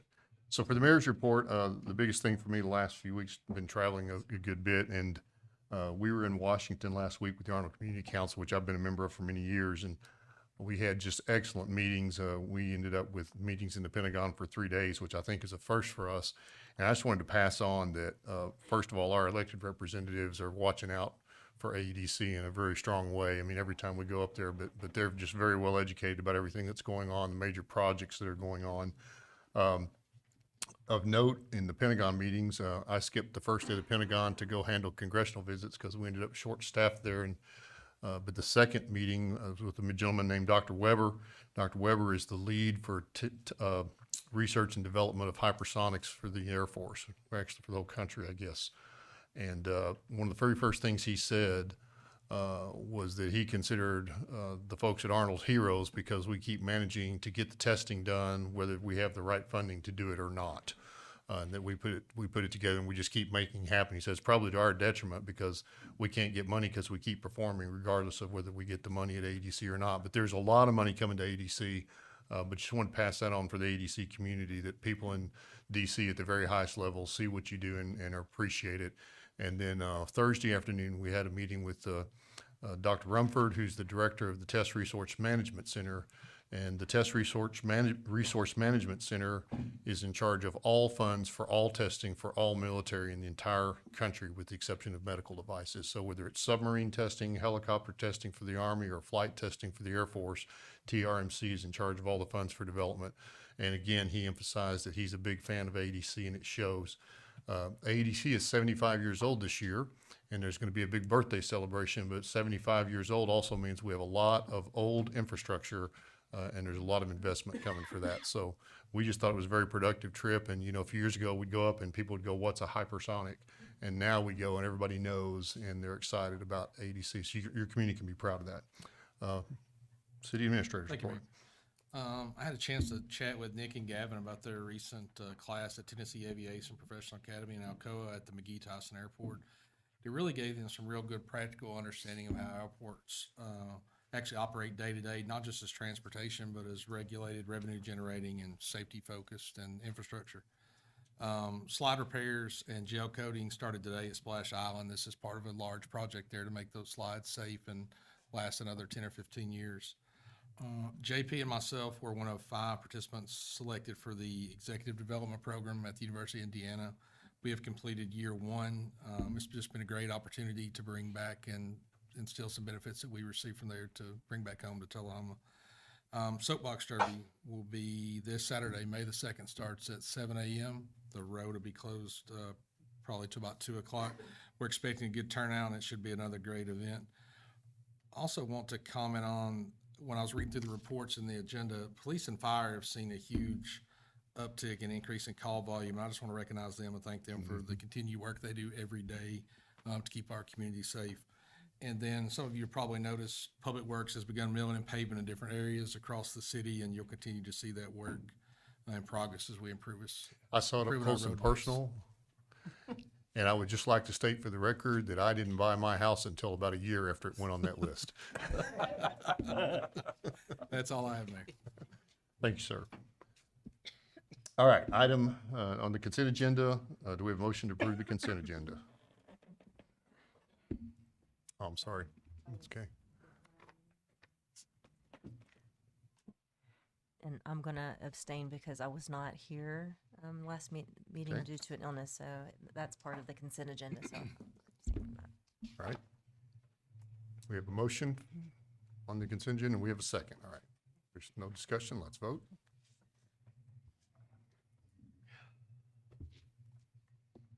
That motion carries with 6 votes and 1 abstention. That brings us to our item that we added to the agenda on ordinance 1683, an amendment to the zoning map of Tullahoma. I'll just read the background. The Planning Commission voted to send a favorable recommendation to the Board of Mayor and Aldermen for the portion of properties located at 704 Cedar Lane and 0 Cedar Lane to be rezoned from low-density residential R1 to general commercial district C2, Coffee County map 124. I won't read all that parcel number. This rezone was requested by the property owner, who I believe is here this evening. She still was. Okay, so. I'd also ask Samuel if he could speak a little bit about this. Yes, just sir. real Go quick. ahead. And can we get a motion and a second on this if possible? Thank you. Go ahead, Samuel. This item was brought before the Planning Commission in our February Planning Commission meeting, or the March Planning Commission meeting, excuse me. Planning Commission reviewed that item and prepared a recommendation for the Board of Mayor and Aldermen. Something that I would like to read through here is our standards for amendments. These are in our zoning ordinance. And these are the requirements that an rezoning application is to be reviewed against. These are requirements that I go through when the application is first received. While I can make my own determinations on these items, whether it meets it or not, ultimately the decision is to be made by the Board of Mayor and Aldermen. The Planning Commission provides a recommendation. My recommendation is whether or not it's brought before the Planning Commission. If any of these items have glaring issues where it's non-compliant with these statements I'm about to read, these items are usually discussed at an administrative level and before it's even brought before the Planning Commission. Those items are amendments to the official zoning map. The following conditions shall be met for all amendments. The proposed amendment shall be necessary because of substantially changed or changing conditions in the area and districts affected or in the city generally. That's an item that is one of the first things that is discussed when a rezoning is brought before me. The exception being properties that are zoned C2 with a single-family residence on there. Those ones, while the area around them may not have changed, their zoning was done against the use of the property. Those are reviewed slightly differently. The other criteria that we have to review is proposed amendment shall be consistent with the intent and purpose of this ordinance. While that one is a little broad, how that one is interpreted is we tend to strongly discourage, and while someone is still able to request that the application of rezoning be heard, we tend to strongly discourage rezones based on a non-conforming use. If it's something that is not permitted in that zone and someone is seeking a rezone to allow it to be permitted in that zone for an active ongoing use, a commercial building, this is just an example, or a apartment building that got built on a residential lot that never received permitting or approval and is seeking rezone to make that then permissible, those are not permitted. Those would go against the ordinance. Rezones generally, unless in very extreme circumstances, like I previously mentioned with the C2 properties that have single-family residences, are not to be used to rectify an area of noncompliance.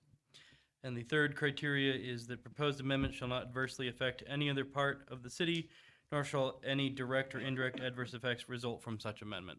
That one, again, is a difficult one. While it may be an immediate not area of negative effect that is considered, somebody seeking an industrial rezoning near residences, that would be a clear violation of that requirement. However, when those requirements are reviewed, those review of those requirements and the evaluation of that rezoning is the job of the board, mayor, and alderman. I will review those. If there are glaring issues, I will strongly advise that the applicant not seek to have that heard by the board, as it will most likely be denied, and if even negative recommendation. If those in general are mostly satisfied, that item is brought before the Planning Commission. The Planning Commission does review it and that is a public hearing. Notice is sent out in the newspaper, mailers go out, I post signs. We have that planning commission meeting, which does have a public hearing, where the public is able to speak on that item. The applicant is able to speak, and then that recommendation is handed forward.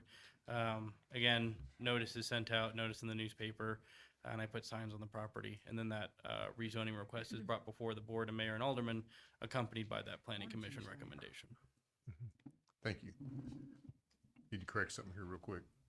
Coach Mathis, you need to make the motion because you're the one making the motion to reconsider. We got Cernovia with the motion right now. Can you withdraw that, Cernovia? Yeah.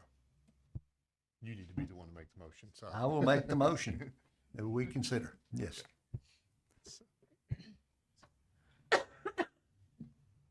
Don't want to get us in any trouble. All right, there we go.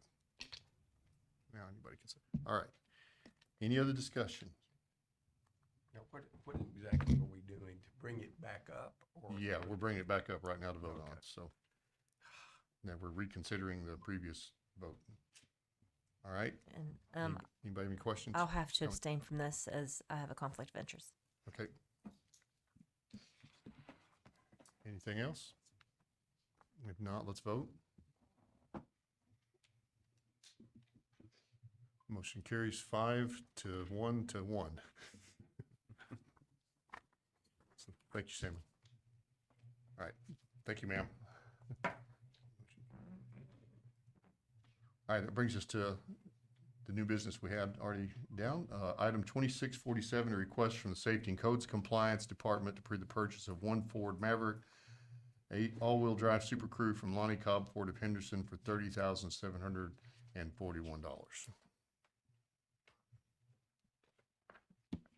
Good evening. This coincides with the very next item on the list. This is to replace a vehicle that started its life as the fire department emergency medical response vehicle. It's more and more frequently having to end up in the shop, and I have an email from Blaine Lesner, the shop supervisor, roughly to make the repairs to get the vehicle back to being safely operating on the road. It'd be about $8,800, which is, in his opinion, more than the vehicle's valuation. So we're just asking to replace this vehicle with an economical vehicle for our inspectors. Thank you, sir. Any other discussion on that one? Yeah, I just want to commend Mr. Kimbrough on putting these items on here where he's buying the vehicle and surplusing the one it's replacing. Yeah. That, you know, that's the way I'd like to see it all the time. It's good that way. So I assume this is a used vehicle? Okay. Otherwise, I want that deal too. All right. So just, unless there's any discussion, let's vote.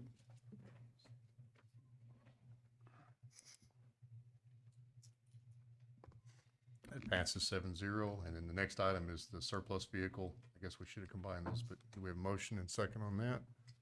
So a motion second, unless there's a discussion, let's vote on that as well.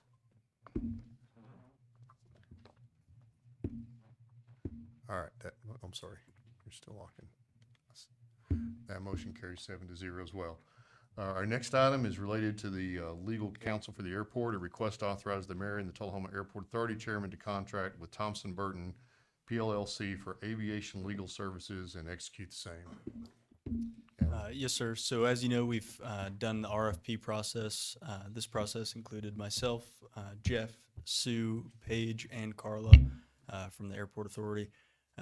We went through and scored each of the candidates who applied for the RFP and unanimously agreed with Thompson Burton for our choice.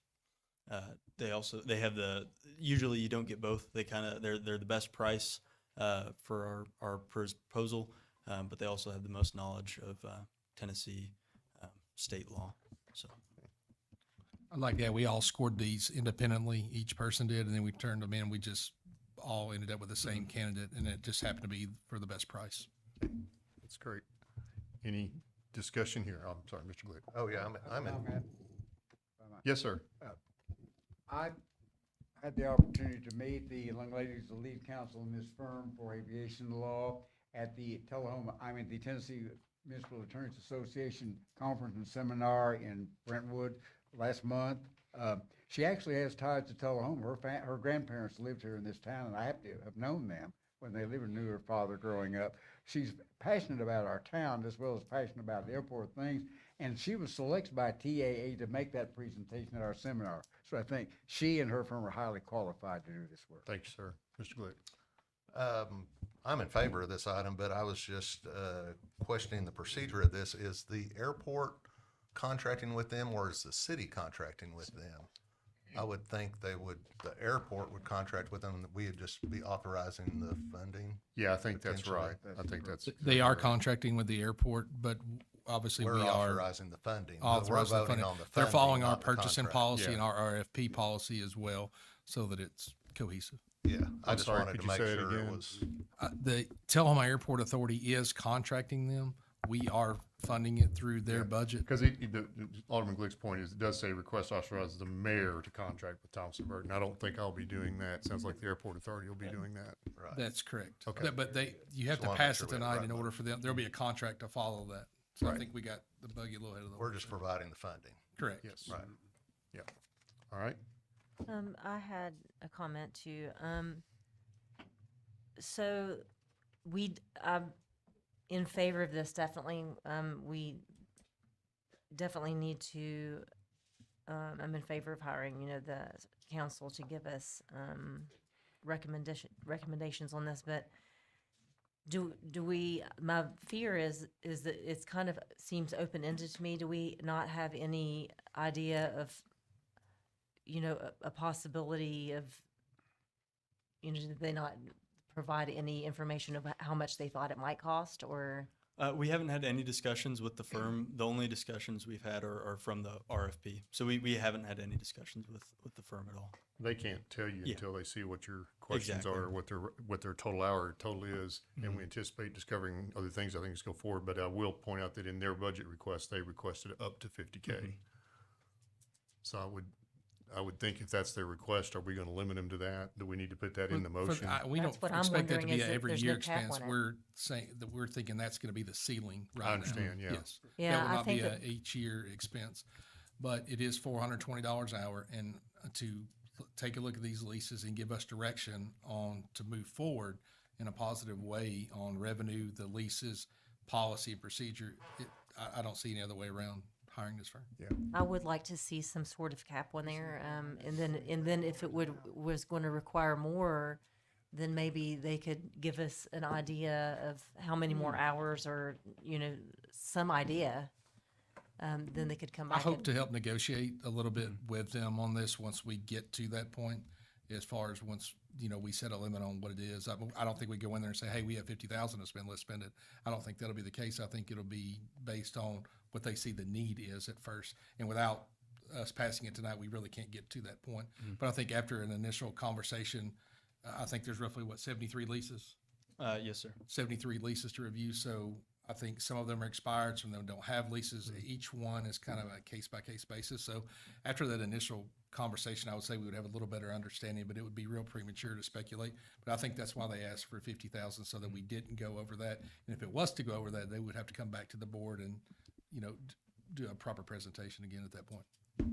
I guess what I'm saying is that it doesn't say in here in this agenda item about that there's a limit. Am I missing something? It's not in the motion here that we have on the floor. And the question is, I think Mr. Dameron is saying is, do we want to publicly set that limit to a person we're negotiating with? That's what I'm saying, is I don't think we should put that on there. I think that we should approve it. Their hourly rate was $420, but until they see what we have and we have the ability to negotiate with them, I think we kind of leave it at that point right there. And then let's come back and so we can accurately say, hey, we think it's going to be about X, other than saying, hey, we're going to approve $50,000 tonight. Okay. I think we can control that by the budget anyway. That's correct. So, Yeah. Correct. I Yeah, don't that's think it's necessary to put that in there. Point I was going to make, and also for clarity, also they've requested $50,000 in their budget. Yeah. This Up is to the 50. $50,000 they've Yes. requested. So when we vote on this tonight, we're actually voting on that portion of their budget. In a sense. In a sense. So I just want to make that clear. So Yeah. and so that is kind of a cap unless they came back. It won't to be a the cap board. until we actually put it in the budget, Right. but yeah. Right. Yeah. So. All right. Mayor, Yes, ma'am. One other thing I would add, I attended, I don't know if you guys have had meetings since then or not, one of the most recent airport board meetings, and informed them that they do need to be following the city's purchasing policy. So if it's gonna be over $10,000, it has to be brought before this board. This wouldn't be an exception to that. So anything over $10,000, whether it's for the airport or anywhere else, is supposed to be coming before the board. They understand they need to be doing that. But I agree, I think if you approve this tonight, you are effectively putting a cap on the $50,000 amount. Okay. Any other comments? All right, let's vote.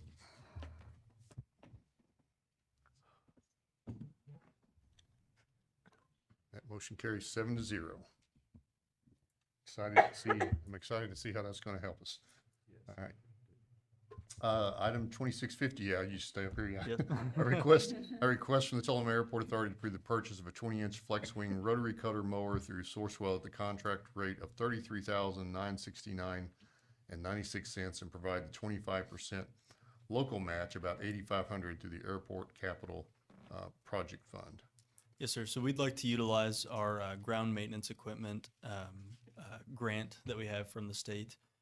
One of the things that we've taken note of is our bush hog that we use to mow our field. We're lucky enough to have a resident mower to keep that cost down, and he thankfully does enjoy doing it. We're not forcing it, but he has expressed a lot of concern about the shape of his current bush hog, and we went down the route of how much it would be to repair it, what the cost would be to maintain it. And then also the risk associated with that in the sense that if we do put a bunch of money in repairing it, it could just crap out in a couple of years just because it is a 16-year-old mower. So given the chance that we do have with the ground maintenance grant, we would like to take the opportunity. We got a quote from Brothers, which is a Sourcewell contracted company. And I believe that this will be the lowest price that we could find for this mower. So can you clarify, is this the city paying this, or is this No, them this is asking permission? $8,500 comes out of the. So we're required to approve it. Correct. Okay. But because they have adopted our purchasing policy. Oh, yeah. I'd also like to add this gentleman mows 700 acres out there with Yes. this particular tractor. And just for the public's sake and for the board, can you comment just a moment on why this is a safety issue? Yeah, absolutely. So if our current mower does become inoperative, whether it be in the middle of mowing or if it's while it's just sitting around and he goes to use it the next time, our grass grows so fast out there, and we also have two grass runways that require pretty constant maintenance. In the summer and the springtime, this becomes essentially a full-time job. He's out there every day maintaining all 700 acres, just being ensured that those are. And what's the safety impact of the grass being too high? Well, obviously, airplanes can't land on it, but it also causes issues with visibility from across the field. So if you're landing on the runway or taking off, you can't see a deer cutting across your runway, then that's going to be quite the mess. So, yes, sir. All right. We have a motion and a second. No, we're voting. I guess we did. No, it's fine. That motion carries 7-0. Thank you. You're welcome. Thank you, sir. Item 2651, a request from the Public Works Department to approve the purchase of a 2026 S-150 4x4 pickup truck from Ford of Murfreesboro in the amount of $46,871 state contract pricing. Okay, Public Works. Yes, sir, Eric. Yes, and this is 100% grant opera funding. So, and what this is too, this is going to be a replacement of a 2002 F-150 that we have that will go on Gov Deals. So we already have that paperwork turned in also. So 24-year-old truck. Yes, sir. We must have done okay there. Yes, sir. Yes, sir. It's already it's on its second motor and transmission's ready to go. Yeah. All right. So we have a motion and a second on that one. Any discussion? All right, let's vote. All right, so. Oh, okay. I'm sorry. Mr. Mathis had to step out. All right, that motion carries 6-1 abstention. Item 2652, another request from Public Works to approve the purchase of a 2026 F-250 4x4 pickup truck from Ford of Murfreesboro in the amount of $51,202 for the state contract price. Yes, sir, and this is another one that we're able to get under the ARPA grant funding, so this will be 100% reimbursable. This is gonna be replacing the 2007 F-150. This is a little more beefed up, but we anticipate this will be doing more of our hauling of equipment, trailer, Yeah. stuff like that, so. So what are we doing with the other trucks? This one is going to Gov Deals also. We have that paperwork ready and submitted, so. Are you gonna bring us those? Yes, items? they're all gonna be brought at once, yes. Okay. All right, if there's no other discussion, let's vote. And that carries 7-0. And then another Public Works, a request from the Public Works Department to approve the use of TDOT Surface Transportation Block Grant funds of $296,351 to go towards the Ledford Mill Road widening project.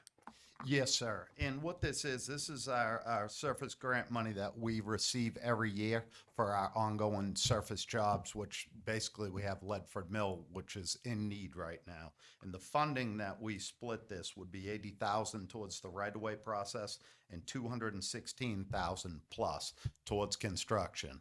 We've put a schedule and outdated, or a schedule in the packet also with our best, guess of where we are and where it's headed.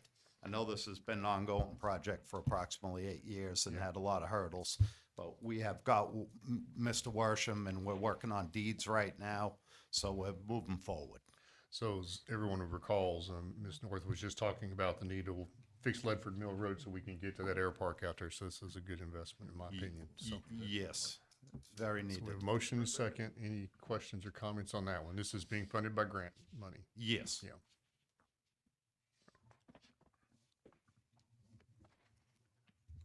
All right, 7-0. Thank you. Thank you, sir. Item 2654, request from the city administrator to formally adopt 2 alternate city logo formats. I like that. I'm gonna have Lyle speak about this. Okay. Sure.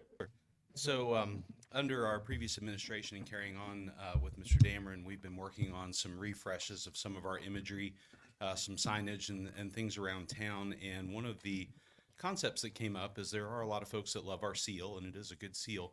One of the things that we found is occasionally when we do have it embroidered in full color, which takes between 7 and 8 different colors, you pay by the color typically. We found that sometimes if the logo is made in embroidery, it is a little bit more expensive to have done. And so I recently attended a seminar online with retail strategies. And one of the things that they talked about was branding.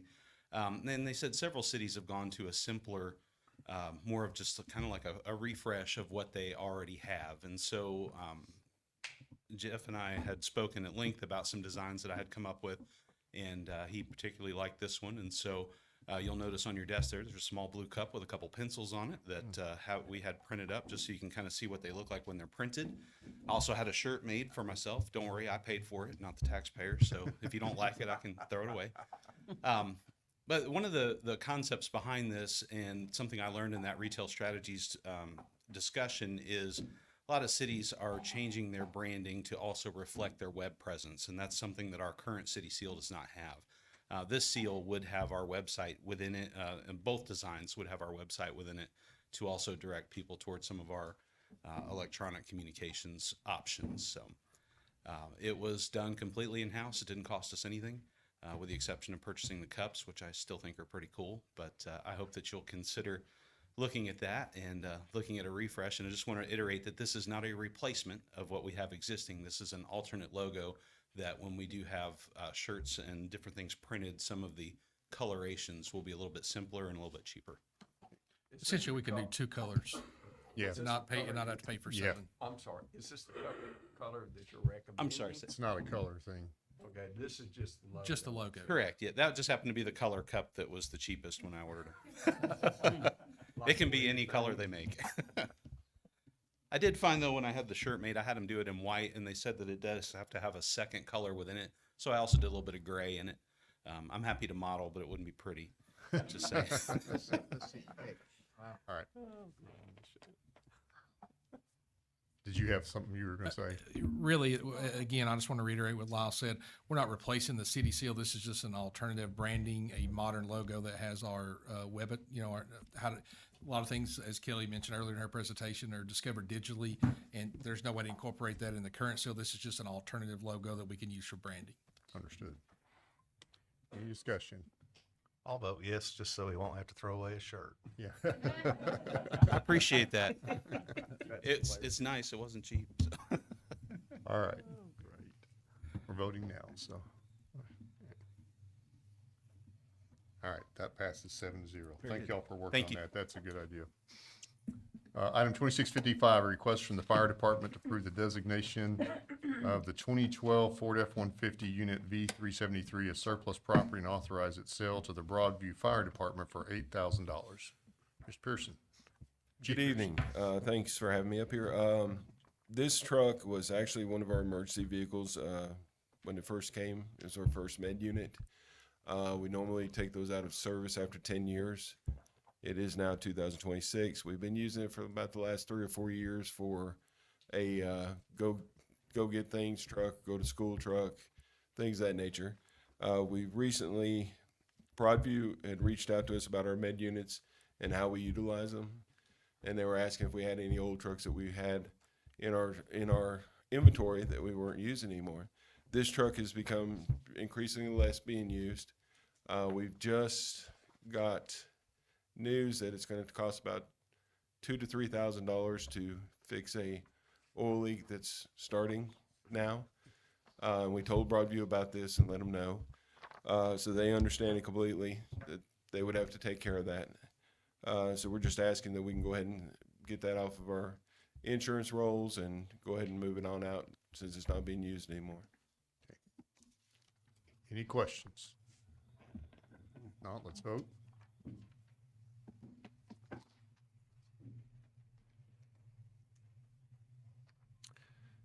And that vote carries 7-0, so that takes care of that.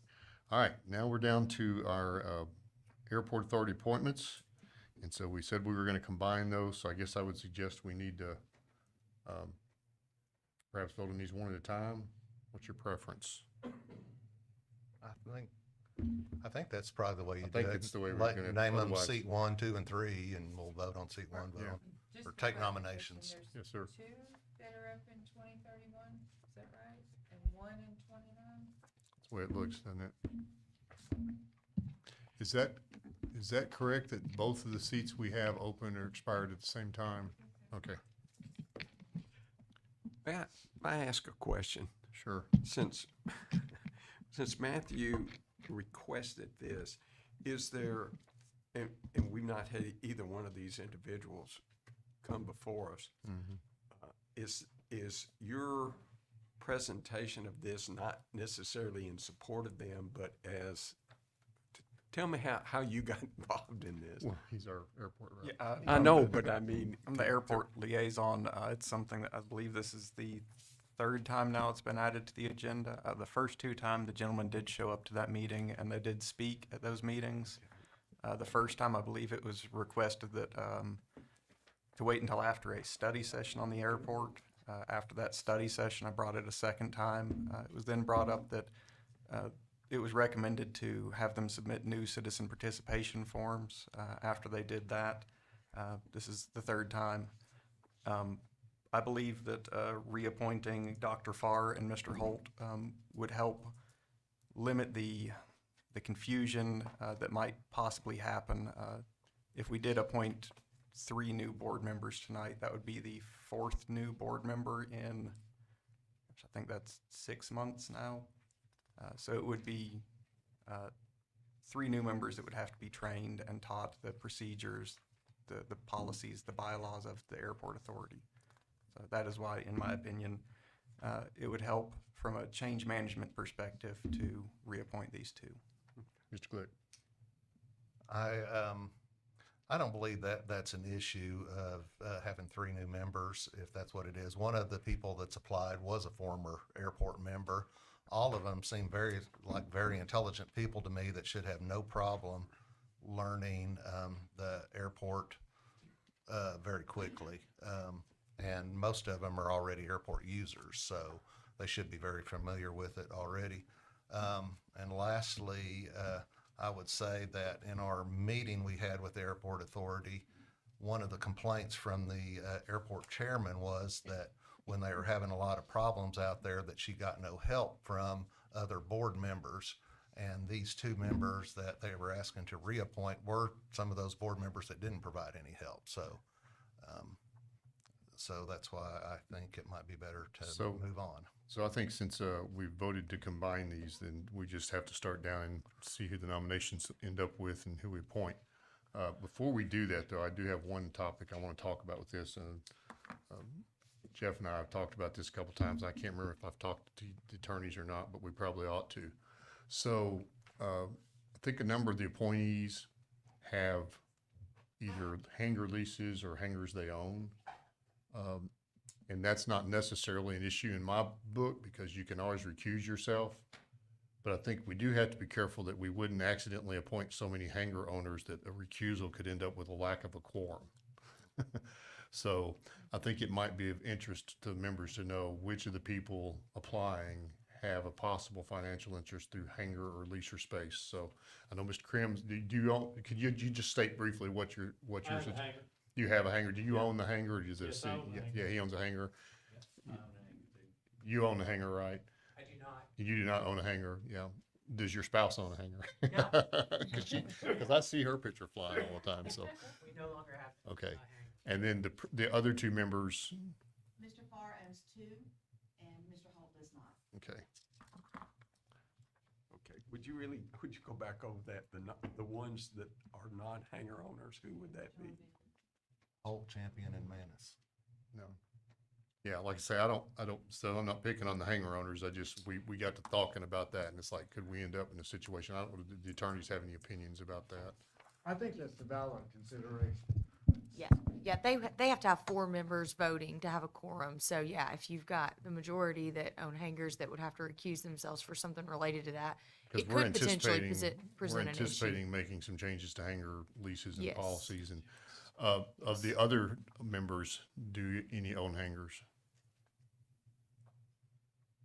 You still have 3 left, right? I think Mike Lee. I'm sorry, 7, Yes, sir. 3, 4. Mike Lee does not, Dr. Barr does not. Yeah, he does. Michael. Yeah, I'm sorry, Mike Sorry. Lee does own a hangar. I do not, and Dr. Barr does not. So one more. Mr. Compton does not. So So what you're saying, the existing 4 members, 1 owns a hangar is what you're saying. Okay. And who was that? Mr. Lee, did you say what, Mike Lee? Mike Lee. Yeah. Okay. Sorry, I wasn't trying to confuse things. I think it's something we need to think about. Another thing is going forward, we probably need to clarify some of that. We've talked about we may end up making some changes to Airport Authority, or they may end up making their own changes on recommendations about their internal governance, and so just something to keep in mind. And it may never be an issue at all. It may not. It may never be an issue. But odds are we're gonna have some votes on hangar lease. Sometime. So, yeah, because one of the things we expect. All right, so with that, why don't we just take so we have 2 terms, 5-year terms ending in February, and this other one is I'm sorry. We have 2 terms, 5-year terms ending in February 27th, 2031. And then we have 1 term for the unexpired term that will end February 27th, 2029. So that's about it's short, about 2 years. Let's call the first 2 1 and 2, and then the third one, number 3, the one that expires in 29. So let's have nominations for. I'd like to nominate Mr. Sam Krim. All right. A nomination for Sam Krim. Any other nominations? I'll nominate John Manis. Okay, a nomination for John Manis. I'd like to nominate Mr. Brad Holt. Okay, nomination for Mr. Brad Holt. Any other nominations? All right, we'll close nominations on seat 1, and this is going to be, I guess, a voting with paper. So write your name and the name of your vote on a piece of paper. Or is there any discussion? Anybody want? It's in that first one, February 27, 2031. Does anyone have any other comments or questions for the candidates? All right. first two end in 2031, and the third one ends when 2029.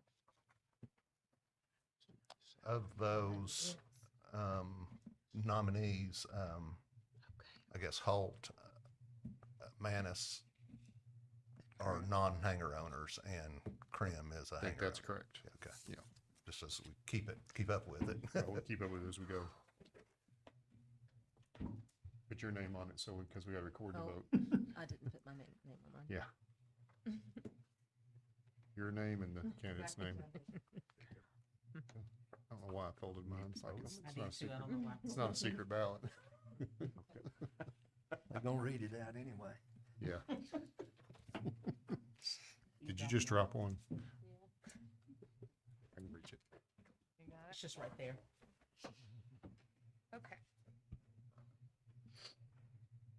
So, Kurt Glick for Manis. Sebring for Krim. Mathis for Krim. Toma for Holt. Wilson for Krim. Bird for Holt. McGee for Holt. So we have a tie between two. We have a tie. All right, so let's drop the bottom one. Is that fair? All right, and go again. So now, Holt or Krim. Hopefully, we're not gonna run out of paper slips by the time we do this 3 times. Start tearing them in half.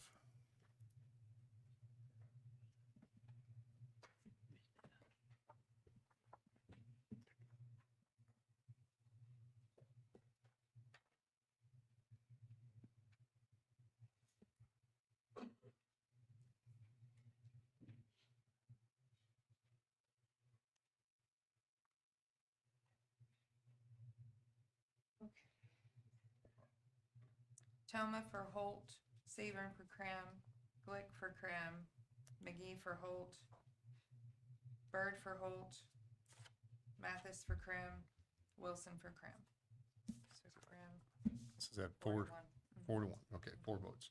So congratulations, Mr. Cram. That's seat 1. So, all right. Now we're gonna open nominations for. That's 2 hanger owners now that we know on the board. 2, right? I'm keeping up. That's 2 hanger owners now on the board. I'm looking at you, Carla. Okay, so I know you're doing the math in your head probably, but I'll nominate non-hanger owner John Manis. all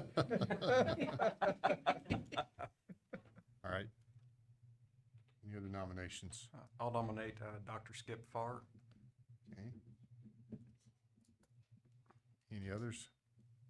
I'm going to nominate Mr. McCamey. Mr. Who? McCamey, Steve McCamey. Okay. All right. Here you go. All right. Hold on. I ain't done yet. All right. Yeah. Sorry. Go ahead.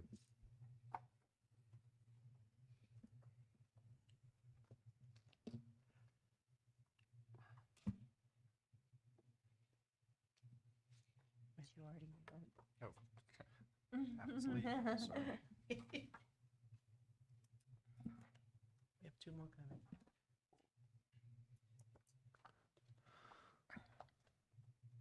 That's not an option. This person wasn't nominated. Who? Bush. That's And now we're back to Bush. Our nominees are Manis, Farr, and McCamey. You said Barr? Farr. Far. Barr. I said, I misspelled it. Sorry about that. There you go. Put that. Must be left-handed. It's been a long night.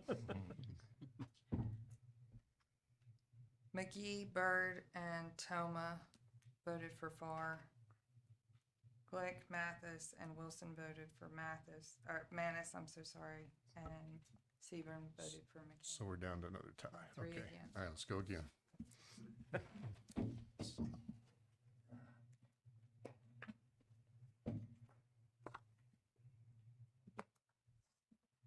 Shoot.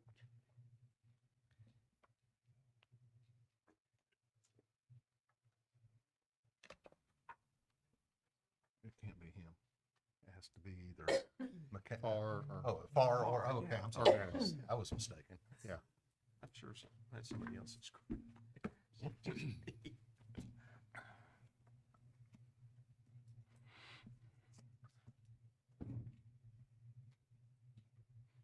Okay, Seaborn for Farr, Wilson for Manis, Glick for Manis, McGee for Farr, Bird for Farr, Toma Farr, Mathis Manis. Farr. Farr, okay, so Farr is reappointed. All right, and then, so this final one is for a term, an unexpired term, ending February 27th, 2029. Floor is open for nomination. I nominate Mr. Manis. Annis, I'd like to nominate Steve McCamey. McCamey, who else? Any others? All right, with that, we'll close the nominations.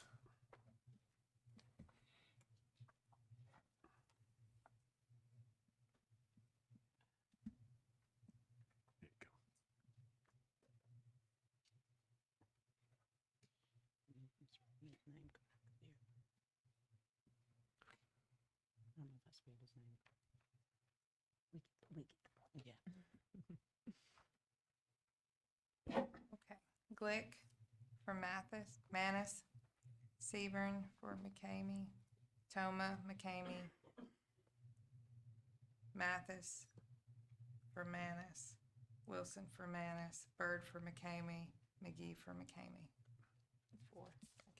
So McCamey, so congratulations, Steve. That's the third seat. And I just want to say, in all sincerity, I read through everybody's applications and just knowing everybody that we applied is qualified. And I just appreciate that, which makes it really hard to do this because I always feel like I'm hurting somebody's feelings, but didn't intend to. I don't think anybody does. And the other thing I want to say is, as we continue with the steering committee, we need everybody's input and everybody's help, and things are going to get a lot better at the airport. Thank you so much for your willingness to serve. Yes. All right. That brings us to, is that the end of? We have another one, to repeal. Oh, yeah. What was it we were going to do?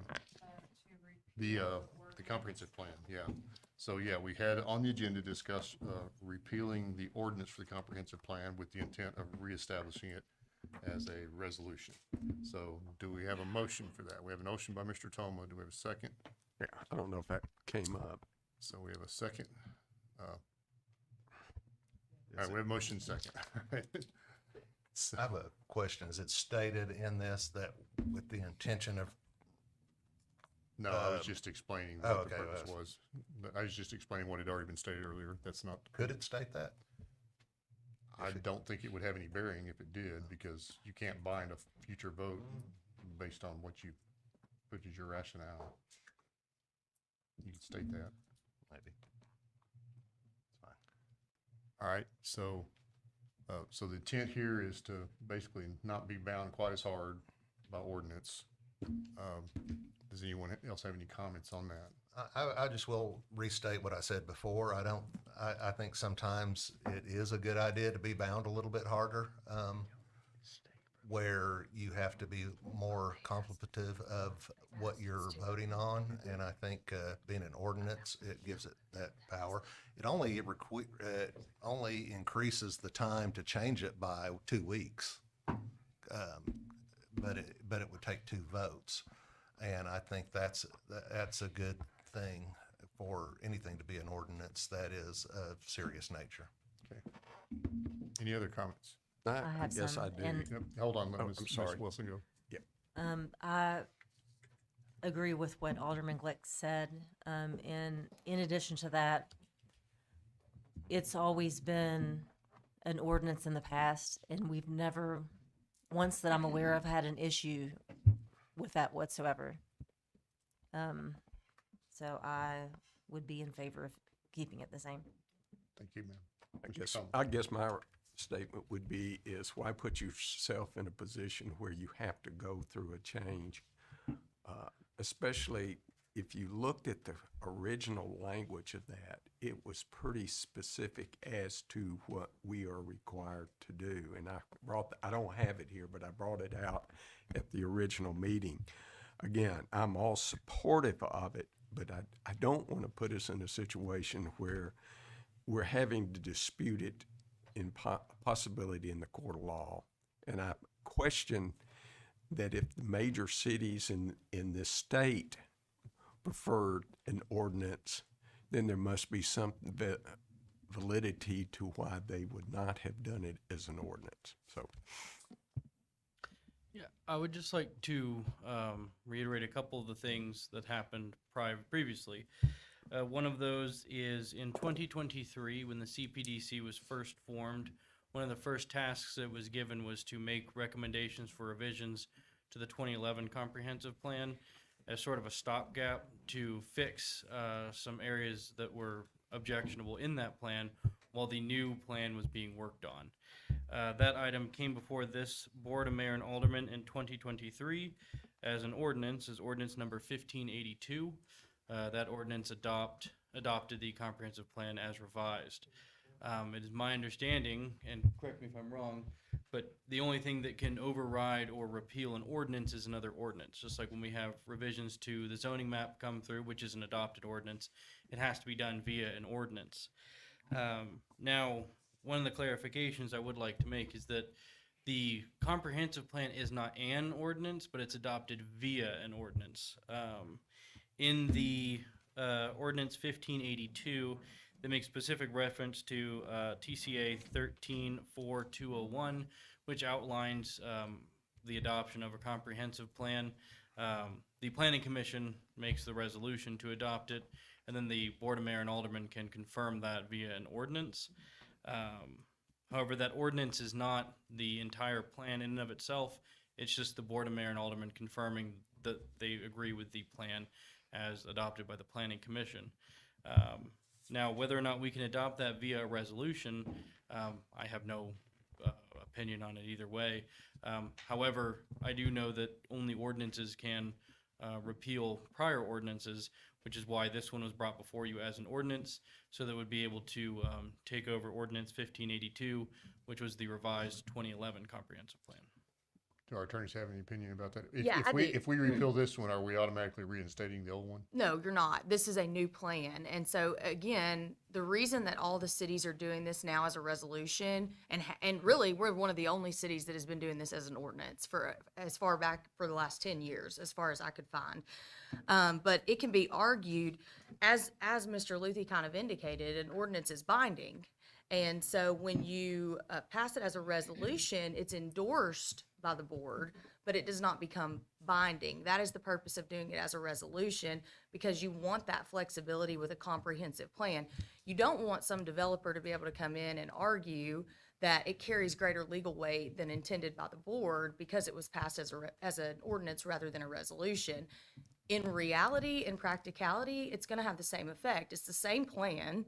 We're still endorsing the same plan, but it doesn't tie your hands as much. So I would recommend that it be done as a resolution. What would actually have to happen is you would have to have a motion to repeal the ordinance.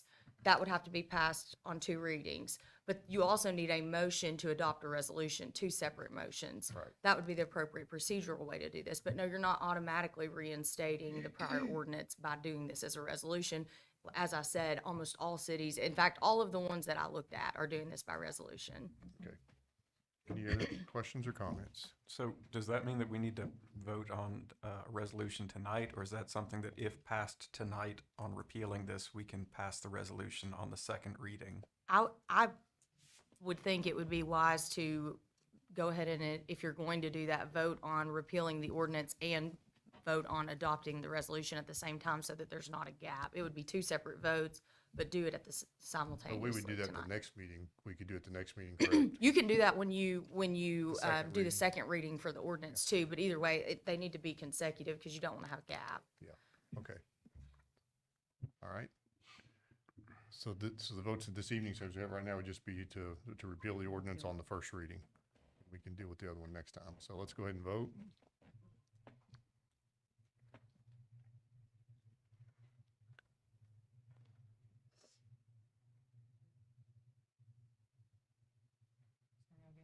Did you vote? I didn't vote.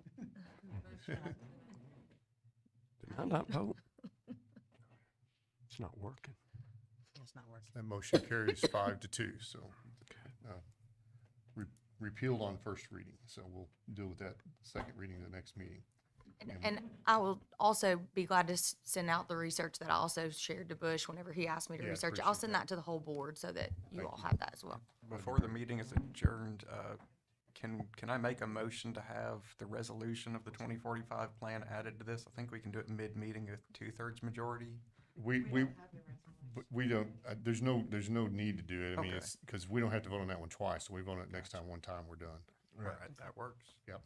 Otherwise, yeah, we got to vote to add it to the agenda with 2/3 vote and all that jazz. So with that, we adjourn our regular meeting and move straight into the beer board meeting. So unfinished business, there is none. Consent agenda, do we have motion for the consent agenda to approve minutes for the last two meetings? So we have motion second. Unless there's discussion, let's vote on the consent agenda.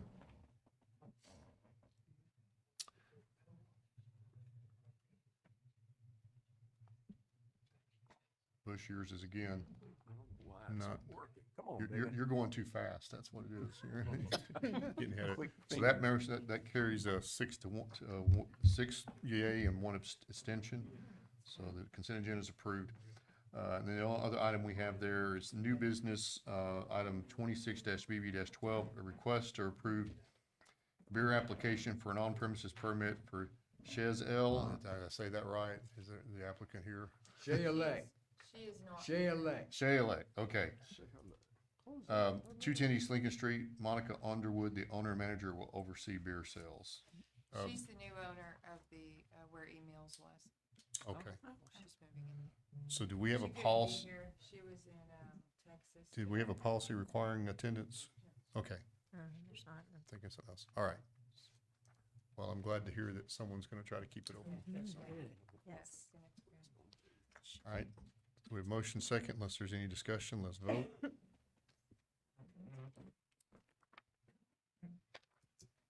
That motion carries 7-0, and with that, the beer board is adjourned. We have a study session, but let's take a 5-minute break. Liquor license. Hotel, motel tax. Yeah, ABC.